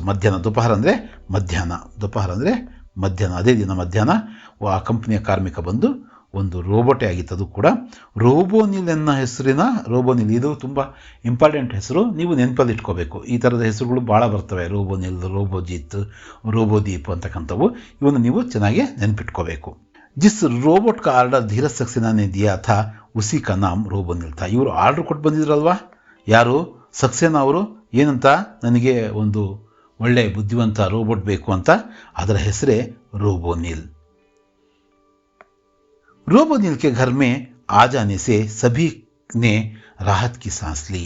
ಸಾಧುರಾಮು ಆಸ್ಪತ್ರೆಗೆ ಸೇರಿ ಇವರು ಆಸ್ಪತ್ರೆ ಸೇರಿ ಆತ ತೊಂದರೆ ಅಂತೂ ಅನುಭವಿಸ್ತಾ ಇದ್ದ, ಜೊತೆಗೆ ಇವರ ಕುಟುಂಬ ಕೂಡ ಒಂದು ರೀತಿಯ ತೊಂದರೆಗೆ ಒಳಗಾಗಿತ್ತು. ಈಗ ರೋಬೋನಿಲ್ ಬಂದು ಎಲ್ಲ ಕೆಲಸ ಕಾರ್ಯಗಳನ್ನು ಅಚ್ಚುಕಟ್ಟಾಗಿ ಮಾಡ್ತಾ ಇರೋದ್ರಿಂದ ಅವರೆಲ್ಲರೂ ಕೂಡ ರಾಹತ್ ಕಿ ಸಾನ್ಸ್ ಅಂದರೆ ನೆಮ್ಮದಿಯ ಉಸಿರನ್ನು ಅವರೇನು ಮಾಡ್ತಾರೆ, ಪಡ್ಕೊಂಡ್ರು. सुबह नाश्ता कराने, मेहमानों के स्वागत में द्वार खोलने, घर के छोटे बच्चों को कहानियाँ सुनाने, बच्चों को होमवर्क में मदद करने तथा धीरज सक्सेना के वर्ड प्रोसेसर पर काम करने में के अलावा शाम को वह परिवार के पालतू कुत्ते शेरू को घुमाने का काम भी पूरी मुस्तैदी के साथ करने लगा था. ರೋಬೋನಿಲ್ ಏನೆಲ್ಲ ಕೆಲಸ ಮಾಡ್ತಾ ಇತ್ತು ಅಂತಕ್ಕಂಥದ್ದನ್ನು ಇಲ್ಲಿ ಕೊಟ್ಟಿದ್ದಾರೆ. ಏನು ಮಾಡ್ತಾ ಇತ್ತದು, ಬೆಳಗ್ಗೆ ಟಿಫನ್ನ ತಯಾರು ಮಾಡ್ತಾ ಇತ್ತು, ಒಬ್ಬ ಅಡುಗೆ ಕೆಲಸಗಾರನಾಗಿ ಟಿಫನ್ನ ತಯಾರು ಮಾಡ್ತಾ ಇತ್ತು. ನಾಷ್ಟ ಅಂದರೆ ಟಿಫನ್ನು, ತಿಂಡಿ, ಬೆಳಗಿನ ಉಪಹಾರ. ಮೆಹಮಾನ್ ಅಂದರೆ ಅತಿಥಿಗಳಿಗೆ ಅದು ಸ್ವಾಗತದಲ್ಲಿ ಬಾಗಿಲನ್ನು ತೆರೀತಾ ಇತ್ತು. ದ್ವಾರ ಖೋಲ್ನ ಅಂದರೆ ಬಾಗಿಲನ್ನು ತೆಗಿತಾ ಇತ್ತು, ಸ್ವಾಗತಿಸ್ತಾ ಇತ್ತು. ಮನೇಲಿ ಇರ್ತಕ್ಕಂಥ ಚಿಕ್ಕ ಮಕ್ಕಳು ಇದ್ರಲ್ಲ, ಅವರ सक्सेना ಅವರ ಮೊಮ್ಮಕ್ಕಳು ಅವರಿಗೆ ಕಥೆಗಳನ್ನು ಹೇಳ್ತಾ ಇತ್ತು. ಕಹಾನಿಯ ಸುನ ಅಂದರೆ ಕಥೆಯನ್ನು ಕೇಳಿಸ್ತಕ್ಕಂಥದ್ದು, ಕತೆ ಹೇಳ್ತಾ ಇತ್ತು. ಮತ್ತು ಅವರ ಹೋಮ್ವರ್ಕ್ ಮಾಡೋದ್ರಲ್ಲಿ ಅವರಿಗೆ ಮದದ್ ಅಂದರೆ ಹೆಲ್ಪ್ ಮಾಡ್ತಾ ಇತ್ತು. ಅಷ್ಟೇ ಅಲ್ಲ, धीरज सक्सेना ಅವ್ರ ಕೆಲಸ ಇತ್ತಲ್ಲ ವರ್ಡ್ ಪ್ರೊಸೆಸರಲ್ಲಿ, ಅದರ ನಿರ್ವಹಣೆ, ಆ ಲೆಕ್ಕಪತ್ರ ಮಗದೊಂದರ ನಿರ್ವಹಣೆ ಕೂಡ ಅದು ಮಾಡ್ತಾ ಇತ್ತು. ಇಷ್ಟೆಲ್ಲ ಮಾಡಿ ಕರ್ನೆಕ್ಕೆ ಅಲಾವ, ಇದರ ಹೊರತಾಗಿ ಕೂಡ ಮತ್ತೊಂದು ಕೆಲಸ ಮಾಡ್ತಾ ಇತ್ತು. ಅವ್ರ ಮನೆಯಲ್ಲಿ ಒಂದು ಪಾಲ್ತು ಕುತ್ತ, ಶೇರ್ ಅಂದರೆ ಅವರ ಸಾಕು ನಾಯಿ ಅದರ ಹೆಸರೇನು ಶೇರು ಅಂತ. ಇದನ್ನು ಕೂಡ ನೆನ್ಪಿಟ್ಕೋಬೇಕು ನೀವು. ಆ ಶೇರುವನ್ನು ವಾಕಿಂಗ್ ಕರ್ಕೊಂಡು ಹೋಗುವಂಥ ಕೆಲಸವನ್ನು ಕೂಡ ನಮ್ಮ ಈ ರೋಬೋನಿಲ್ ಅನ್ನೋ ಹೆಸರಿನ ರೋಬೋಟು ತುಂಬ ಅಚ್ಚುಕಟ್ಟಾಗಿ ಮಾಡ್ತಾ ಇತ್ತು. ಏನೇನು ಮಾಡ್ತಾ ಇತ್ತು ನೀವು ಈಗ ನೆನಪಲ್ಲಿ ಇಟ್ಕೋಬೇಕು. ಏನು, ಬೆಳಗಿನ ಉಪಹಾರವನ್ನು ತಯಾರಿಸ್ತಾ ಇತ್ತು, ಅಂದರೆ ಟಿಫನ್ನ ಮಾಡ್ತಾ ಇತ್ತು. ಜೊತೆಗೆ ಅದೇನು ಮಾಡ್ತಾ ಇತ್ತು, ಮನೆಗೆ ಬಂದಿರತಕ್ಕಂತಹ ಅತಿಥಿಗಳು ಗೆಳೆಯರ ಸ್ವಾಗತವನ್ನು ಕೋರ್ತಾ ಇತ್ತು, ಅವ್ರಿಗೋಸ್ಕರ ಬಾಗಿಲನ್ನು ತೆರೀತಾ ಇತ್ತು, ಮಕ್ಕಳಿಗೆ ಕಥೆಯನ್ನು ಹೇಳ್ತಾ ಇತ್ತು, ಜೊತೆಗೆ ಏನು ಮಾಡ್ತಾ ಇತ್ತು, ಅವರು ಹೋಮ್ವರ್ಕ್ ಮಾಡೋದ್ರಲ್ಲಿ ಹೆಲ್ಪ್ ಮಾಡ್ತಾ ಇತ್ತು, ಜೊತೆಗೆ ಸಕ್ಸೇನಾ ಅವರ ವರ್ಡ್ ಪ್ರೊಸೆಸರ್ನ ಒಂದು ಕಾರ್ಯದ ನಿರ್ವಹಣೆ ಮಾಡಿ, ಇಷ್ಟೆಲ್ಲ ಮಾಡಿ ಮನೆಯಲ್ಲಿರ್ತಕ್ಕಂತಹ ಸಾಕು ನಾಯಿ ಶೇರು ಅದರ ಹೆಸರು, ಅದನ್ನು ಕೂಡ ಅದು ಸಂಜೆ ವಾಕಿಂಗ್ನ ಅದು ಕರ್ಕೊಂಡು ಹೋಗ್ತಾ ಇತ್ತು. ಇಷ್ಟು ನಾವು ಈ ಪ್ಯಾರಾಗ್ರಾಫಲ್ಲಿ ನೋಡಿದ್ವಿ. ರೋಬೋನಿಲ್ ರೋಜ್ ಶಾಮ್ ಕೋ ಶೇರು ಕೋ ಟಹಲಾನೆ ಕೆ ಲಿಯೆ ಲೇ ಜಾತಾ ಥಾ. ಮೊದಲು ತಿಳಿಸಿದ ಹಾಗೆ ಅವರ ಸಾಕು ನಾಯಿ ಶೇರುವನ್ನು ರೋಬೋನಿಲ್ ದಿನ ಸಂಜೆ ವಾಕಿಂಗ್ಗೋಸ್ಕರ ಕರ್ಕೊಂಡು ಹೋಗ್ತಾರೆ. ಟಹಲ್ನ ಅಂದರೆ ತಿರುಗಾಟ ಅಂತ ಅನ್ಬೋದು. ಶಾಮ್ ಅಂದರೆ ಸಂಜೆ, ರೋಜ್ ಅಂದರೆ ದಿನ, ಅದು ಡೈಲಿ. ಐಸೆ ಮೇ ಏಕ್ ದಿನ್ ಉಸ್ಕಿ ಮುಲಾಕಾತ್ ರೋಬೋದೀಪ್ ಸೆ ಹುಯಿ. ಹೀಗೆ ಆತ ಓಡಾಡಬೇಕಾದ್ರೆ ಒಂದಿನ ಆತನ ಪರಿಚಯ, ಮುಲಾಕಾತ್ ಅಂದರೆ ಭೇಟಿ, ಯಾರ ಜೊತೆಗೆ, ರೋಬೋದೀಪ್ ಅಂತಕ್ಕಂತಹ ಇನ್ನೊಂದು ರೋಬೋಟ್ನೊಂದಿಗೆ ಆಯಿತು. ರೋಬೋದೀಪ್ ಉಸಿ ಮೊಹಲ್ಲೆ ಮೇ ರಹನೆ ವಾಲೆ ಶರ್ಮಾ ಪರಿವಾರ ಕೆ ಕುತ್ತೆ ಝಬ್ರೂ ಕೋ ಘುಮಾನೆ ಆಯಾ ಕರ್ತಾ ಥಾ. ರೋಬೋದೀಪ್ ಕೂಡ ಇನ್ನೊಂದು ರೋಬೋಟ್ ಅಂತ ನಾವು ಮಾತಾಡಿದ್ವಿ. ಅದೇ ಮೊಹಲ್ಲಾ ಅಂದರೆ ಅದೇ ಓಣಿಯಲ್ಲಿರ್ತಕ್ಕಂತಹ ಶರ್ಮಾ ಕುಟುಂಬ, ಹೇಗೆ ಸಕ್ಸೇನಾ ಕುಟುಂಬದಲ್ಲಿ ರೋಬೋನಿಲ್ ಎನ್ನೋ ರೋಬೋಟ್ ಇತ್ತೋ ಹಾಗೆಯೇ ಶರ್ಮಾ ಪರಿವಾರದಲ್ಲೂ ಕೂಡ, ಅವರ ಕುಟುಂಬದಲ್ಲೂ ಕೂಡ ರೋಬೋದೀಪ್ ಅನ್ನೋ ಒಂದು ರೋಬೋಟು ಕೆಲಸಕ್ಕಿತ್ತು. ಅವ್ರ ಮನೆಯಲ್ಲೂ ಕೂಡ ಒಂದು ನಾಯಿ ಇತ್ತು, ಅದರ ಹೆಸರು ಝಬ್ರು ಅಂತ. ಏನು ಅದರ ಹೆಸರು? ಝಬ್ರು ಅಂತ. ಅದನ್ನು ಆ ರೋಬೋದೀಪು ವಾಕಿಂಗ್ಗೆ ಕರ್ಕೊಂಡು ಬಂದಿತ್ತು. दोनों रोबोटों के बीच दोस्ती हुई तो शेरू और जब्रू भी आपस में हिल मिल गए. ಇಬ್ಬರು ರೋಬೋಟ್ಗಳಾದ್ದರಿಂದ ಅವರಿಬ್ಬರಿಗೂ ಕೂಡ ಪರಿಚಯ ಆಯಿತು, ಆ ಭೇಟಿ ಪರಿಚಯ ಆಯಿತು, ಸ್ನೇಹ ಆಯಿತು. ಹಾಗೆಯೇ ಅದು ಆ ಎರಡು ನಾಯಿಗಳು ಏನಿದ್ವು, ಶೇರು ಮತ್ತು ಜಬ್ರು, ಇವು ಕೂಡ ಒಂದು ಪರಿಚಯವನ್ನು, ಆ ಎರಡು ನಾಯಿಗಳು ಕೂಡ ಅನ್ಯೋನ್ಯವಾಗಿ ಬೆರೆತು. ರೋಬೋನಿಲ್ ಕಿ ತರ ರೋಬೋದೀಪ್ ಭಿ ಏಕ್ ಬುದ್ಧಿಮಾನ್ ರೋಬೋಟ್ ಥಾ. ಬುದ್ಧಿಮಾನ್ ರೋಬೋಟ್ ಅಂತಕ್ಕಂಥದ್ದು ಇಲ್ಲಿ ಮುಖ್ಯ. ಇವೆರಡೂ ಕೂಡ ಬುದ್ಧಿವಂತ ರೋಬೋಟ್ಗಳು, ಆರ್ಡಿನರಿ ಸಾಧಾರಣ ರೋಬೋಟ್ಗಳು ಅಲ್ಲ. ಯಾವ್ಯಾವು? ರೋಬೋನಿಲ್ ಮತ್ತು ರೋಬೋದೀಪ್. बातों बातों में एक दिन रोबोदीप ने रोबोनिल को बताया, जानते हो रोबोनिल, तुम्हारे आने से पहले सक्सेना परिवार में कौन काम करता था. ಮಾತಲ್ಲಿ ಅವು ಇವು ತರಹೇವಾರಿ ವಿಷಯಗಳನ್ನು ಅವೆರಡು ರೋಬೋಟ್ಗಳು ಮಾತಾಡ್ಕೊಂಡ್ವು. ಮತ್ತು ರೋಬೋದೀಪು ಅಂದರೆ ಶರ್ಮಾ ಪರಿವಾರದಲ್ಲಿ ಕೆಲಸ ಮಾಡ್ತಕ್ಕಂತಹ ರೋಬೋದೀಪು ಏನು ಹೇಳ್ತು, ರೋಬೋನಿಲ್ನ ಕುರಿತು, ನಿನಗೆ ಗೊತ್ತಾ, ನೀನು ಬರೋದಕ್ಕಿಂತ ಮುಂಚೆ ಸಕ್ಸೇನಾ ಕುಟುಂಬದಲ್ಲಿ, ಅವರ ಒಂದು ಪರಿವಾರದಲ್ಲಿ ಯಾರು ಕೆಲಸ ಮಾಡ್ತಾಯಿದ್ರು, ಯಾರು ನೌಕರರಾಗಿದ್ದರು ಅಂತಕ್ಕಂಥದ್ದು ನಿನಗೆ ಗೊತ್ತಾ ಅನ್ನೋ ಪ್ರಶ್ನೆಯನ್ನು ಮಾಡ್ತು. ಯಾವುದು? ರೋಬೋದೀಪು ರೋಬೋನಿಲ್ಗೆ ಆ ಪ್ರಶ್ನೆಯನ್ನು ಹಾಕ್ತು. ರೋಬೋನಿಲ್ ಕೋ ಇಸ್ ಬಾರೆ ಮೇ ಕುಚ್ ಪತಾ ನಹೀ ಥಾ. ಆದರೆ ರೋಬೋನಿಲ್ಗೆ ಇದ್ರ ಬಗ್ಗೆ ಏನೂ ಗೊತ್ತಿಲ್ಲ. ಅದು ತನ್ನ ದೈನಂದಿನ ಕಾರ್ಯಗಳನ್ನು ಅಚ್ಚುಕಟ್ಟಾಗಿ ಮಾಡೋದ್ರಲ್ಲೇ ಬ್ಯುಸಿಯಾಗಿತ್ತು. ಹಾಗಾಗಿ ಅದಕ್ಕೇನು ಗೊತ್ತಿಲ್ಲ. ವಹ್ ಬೋಲಾ, ಅದು ಹೇಳ್ತು, ಆ ಒಂದು ರೋಬೋನಿಲ್ ಹೇಳ್ತು, ನಹೀ ತೋ ಮುझे ಇಸ್ಕಿ ಕೋಯಿ ಜಾನ್ಕಾರಿ ನಹೀ. ನನಗೆ ಇದ್ರ ಬಗ್ಗೆ ಯಾವ ಮಾಹಿತಿ ಕೂಡ ಇಲ್ಲ. ಜಾನ್ಕಾರಿ ಅಂದರೆ ಮಾಹಿತಿ. ಇದ್ರ ಬಗ್ಗೆ ನನಗೆ ಯಾವ ಮಾಹಿತಿಯೂ ಇಲ್ಲ. ಪರ್ ತುಮ್ಹೆ ಕಿಸ್ನೆ ಬತಾಯ, ನಿನಗೆ ಹೇಗೆ ಗೊತ್ತು, ನಿನಗೆ ಯಾರು ತಿಳಿಸಿದ್ರು? ಕಿಸ್ನೆ ಬತಾಯ ಅಂದರೆ ಯಾರು ತಿಳಿಸಿದ್ರು ನಿನಗೆ ಅಂತ ರೋಬೋದೀಪ್ಗೆ ರೋಬೋನಿಲ್ ಕೇಳ್ತು. मैंने शर्मा परिवार को तुम्हारे सक्सेना परिवार के बारे में बातचीत करते सुना है. ನಾನು ಈ ಶರ್ಮಾ ಪರಿವಾರದವರು, ಅದೇ ಕುಟುಂಬ, ಅದೇ ಓಣಿಯಲ್ಲಿರ್ತಕ್ಕಂಥವ್ರು, ಅವರು ಸಕ್ಸೇನಾ ಪರಿವಾರದ ಬಗ್ಗೆ ಮಾತಾಡೋದನ್ನು ನಾನು ಕೇಳಿಸ್ಕೊಂಡಿದ್ದೀನಿ ಅಂತ ಅದು ಹೇಳ್ತು. साधोराम नाम का सेवक एक बस दुर्घटना में घायल होकर किसी अस्पताल में है. ಇದಕ್ಕಿಂತ ಮುಂಚೆ ಸಕ್ಸೇನಾ ಕುಟುಂಬದಲ್ಲಿ ಕೆಲಸ ಮಾಡ್ತಕ್ಕಂತಹ ಸಾಧೋರಾಮ್ ಬಗ್ಗೆ ಅದು ಪ್ರಸ್ತಾಪನೆ ಮಾಡ್ತಾ ಹೇಳ್ತು. ಏನಂತ?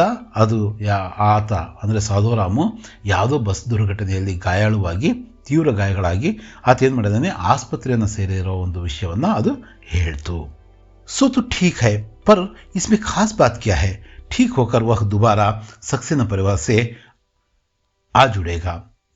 ಅದು ಹೇಳ್ತು, ತಪ್ಪೇನಿದೆ, ಅದಕ್ಕೆ ಆತ ಯಾರು ಸಾಧುರಾಮ್ಗೆ ಗುಣಮುಖನಾದಾಗ ಆತ ಆಸ್ಪತ್ರೆಯಿಂದ ಬಿಡುಗಡೆ ಆದಾಗ ಮತ್ತೆ ಬಂದು ಈ ಕುಟುಂಬದಲ್ಲಿ ಕೆಲಸಕ್ಕೆ ಜಾಯಿನ್ ಆಗ್ತಾನೆ. ಜೋಡಣ ಅಂದರೆ ಸೇರಿಕೊಳ್ತಕ್ಕಂಥದ್ದು.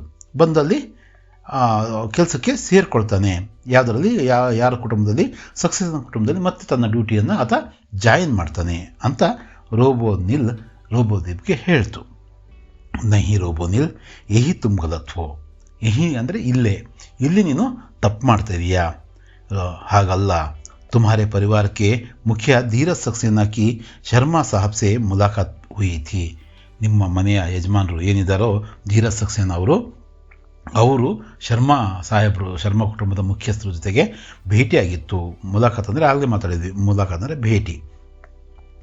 उन्होंने बताया कि वह अब साधुराम को छुट्टी करने वाले हैं.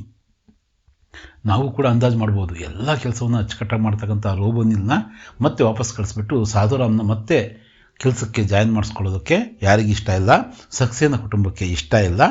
ಹಾಗಾಗಿ ಆತನ್ನ ಚುಟ್ಟಿ ಅಂದರೆ ಮನೆಗೆ ಕಳಿಸ್ಬಿಟ್ಟು ಸಾಧುರಾಮ್ನ ಮನೆಗೆ ಕಳಿಸಿ ರೋಬೋನಿಲ್ನೇ ಖಾಯಂ ಆಗಿ ಕೆಲಸಕ್ಕೆ ಇಟ್ಕೊಳ್ತಕ್ಕಂಥ ಆಲೋಚನೆ ಧೀರಜ್ ಸಕ್ಸೇನಾಗಿರ್ತಕ್ಕಂಥ ವಿಷಯವನ್ನು ಸ್ವತಃ ಧೀರಜ್ ಸಕ್ಸೇನಾ ಅವರೇ ಶರ್ಮಾ ಅವ್ರ ಹತ್ರ ಹೇಳ್ಕೊಂಡಿದ್ರು. ಆ ಮಾತುಕತೆ ಆಗ್ಬೇಕಾದ್ರೆ ನಾನು ಕೇಳಿದ್ದೆ ಅಂತ ರೋಬೋದೀಪ್ ಹೇಳ್ತು. ಸುನ್ಕರ್ ರೋಬೋನಿಲ್ ಚೌಂಕ್ ಗಯಾ. ಬೇರೆಯವರಾಗಿದ್ದರೆ ಬಿಡು, ನನ್ನ ನೌಕರಿ ಪಕ್ಕ ಆಯ್ತಲ್ಲ ಅಂತೇಳಿ ಖುಷಿ ಪಡ್ತಾ ಇದ್ವು. ಆದರೆ ಮನುಷ್ಯನ ಗುಣಗಳೇನೋ ಬಂದಿದ್ವು, ಭಾವನೆಗಳೇನೋ ಬಂದಿದ್ವು, ಒಳ್ಳೆ ಭಾವನೆಗಳು ಬಂದಿದ್ವು ರೋಬೋನಿಲ್ನಲ್ಲಿ ಮತ್ತು ರೋಬೋದೀಪಲ್ಲಿ ಕೂಡ ಸಹ. ಅದಕ್ಕೆ ಒಂಥರ ಗಾಬರಿ ಆಯಿತು. ಚೌಂಕ್ ಜನ ಅಂದರೆ ಒಂಥರ ಗಾಬರಿ ಆದಂಗೆ ಆಯಿತು, ಆಶ್ಚರ್ಯ ಆಯಿತು ಅದಕ್ಕೆ. ಬೋಲಾ, ಅದು ಹೇಳ್ತು, ಕ್ಯಾ ಕಹಾ ತುಮ್ನೆ, वे लोग साधुराम की छुट्टी करने वाले हैं, पर क्यों?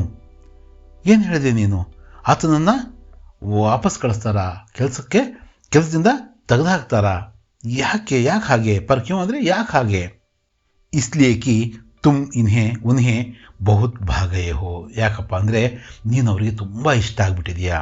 ಭಾಜಾನ ಅಂದರೆ ಇಷ್ಟ ಆಗ್ತಕ್ಕಂಥದ್ದು. ನೀನು ತುಂಬ ಅವರಿಗೆ ಇಷ್ಟ ಆಗಿದೆಯಾ. ಬೂಢೆ ಸಾಧುರಾಮ್ ಕೋ ಥೋಡಾ ಮುआवजा ದೇಕರ್ ಉಸ್ಕೋ ಗಾಂವ್ ಭಿಜ್ವಾ ದೇಂಗೆ. ಆಗಲೇ ವಯಸ್ಸಾಗಿರ್ತಕ್ಕಂಥ ಬೂಢ ಅಂದರೆ ವಯಸ್ಸಾಗಿರ್ತಕ್ಕಂಥ ವೃದ್ಧನಾಗಿರ್ತಕ್ಕಂಥ ಸಾಧುರಾಮ್ನನ್ನು ಥೋಡ ಅಂದರೆ ಸ್ವಲ್ಪ, ಮುआवजा ಅಂದರೆ ಪರಿಹಾರವನ್ನು ಕೊಟ್ಟು, ಸ್ವಲ್ಪ ಒಂದು ಇಡಿಗಂಟನ್ನು ಕೊಟ್ಟು ಆತನನ್ನು ಏನು ಮಾಡ್ತಾರೆ, ಆತನ ಊರಿಗೆ ವಾಪಸ್ ಕಳಿಸ್ತಾರೆ. ಗಾಂವ್ ಅಂದರೆ ಊರಿಗೆ ವಾಪಸ್ ಕಳಿಸ್ತಾರೆ. ಈ ಥರದ ಆಲೋಚನೆ ಯಾರಿಗಿದೆ? ಸಕ್ಸೇನಾ ಅವರಿಗಿದೆ ಅಂತಕ್ಕಂಥ ಮಾತನ್ನು ರೋಬೋದೀಪ್ ಹೇಳ್ತು. ಮಗರ್ ರೋಬೋದೀಪ್, ಯಹ ತೋ ರೋಬೋಟಿಕಿ ನಿಯಮಕ್ಕೆ ವಿರುದ್ಧ ಹೈ. ಇದು ರೋಬೋಟಿಕಿ ವಿಜ್ಞಾನ ಮತ್ತು ಅದು ನಿಯಮಗಳಿತ್ತು, ಅದಕ್ಕೆ ಸಂಬಂಧಪಟ್ಟಂತಹ ಕೆಲವು ರೂಲ್ಸು ರೆಗ್ಯುಲೇಷನ್ಸು ಇದ್ವು. ಅದರ ವಿರುದ್ಧ ಅಲ್ಲ ಇದು. ಒಬ್ಬ ಮನುಷ್ಯನನ್ನು ಕೆಲಸಕ್ಕೆ ಸೇರಿಸ್ಕೊಂಡು ಆತನ್ನು ವಾಪಸ್ ಕಳಿಸ್ಬಿಟ್ಟು ಅದ್ರ ಬದಲಿಗೆ ರೋಬೋಟನ್ನು ಕೆಲಸಕ್ಕೆ ಕಾಯಂ ಮಾಡಿಕೊಳ್ಳೋದು ಇದು ನಿಯಮಕ್ಕೆ ವಿರುದ್ಧವಲ್ಲ ಅಂತ ರೋಬೋನಿಲ್ ಹೇಳ್ತು. कोई रोबोट किसी इंसान को कैसे नुकसान पहुंचा सकता है. ಯಾರೋ ಒಂದು ರೋಬೋಟು ಒಬ್ಬ ಮನುಷ್ಯನಿಗೆ ಹೇಗೆ ಲಾಸಿಗೆ ಕಾರಣ ಆಗುತ್ತೆ, ಹೇಗೆ ನಷ್ಟವನ್ನು ಅದು ಮಾಡುತ್ತೆ, ಆತನಿಗೆ ಹಾನಿ ಮಾಡೋದು ನಮ್ಮ ಆಲೋಚನೆ ಅಲ್ಲ ಅಂತ ಅದು ಹೇಳ್ತು. ಏತೋ ಸಾಧುರಾಮ್ಗೆ ಪೇಟ್ ಪರ್ ಲಾತ್ ಮಾರ್ನ ಹೈ. ಆತನ ಹೊಟ್ಟೆಗೆ ಹೊಡೆದಂಗಿದು, ಆತನಿಗೆ ತೊಂದರೆ ಕೊಟ್ಟಂಗೆ, ಆತನ ಜೀವನದ ಒಂದು ಏನಿತ್ತೋ ಅದನ್ನು ಕಸ್ಕೊಂಡಂಗೆ ಅಂತ ರೋಬೋನಿಲ್ ಹೇಳ್ತು. ನಹಿ ಹಮೆ ಕುಚ್ ಅವ್ರ ಕರ್ನ ಹೋಗ.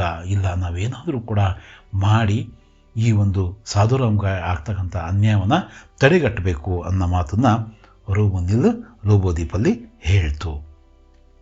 ರೋಬೋನಿಲ್ ಕಿ ಬಾತ್ ಸುನ್ಕರ್ ರೋಬೋದೀಪ್ ಬೋಲಾ.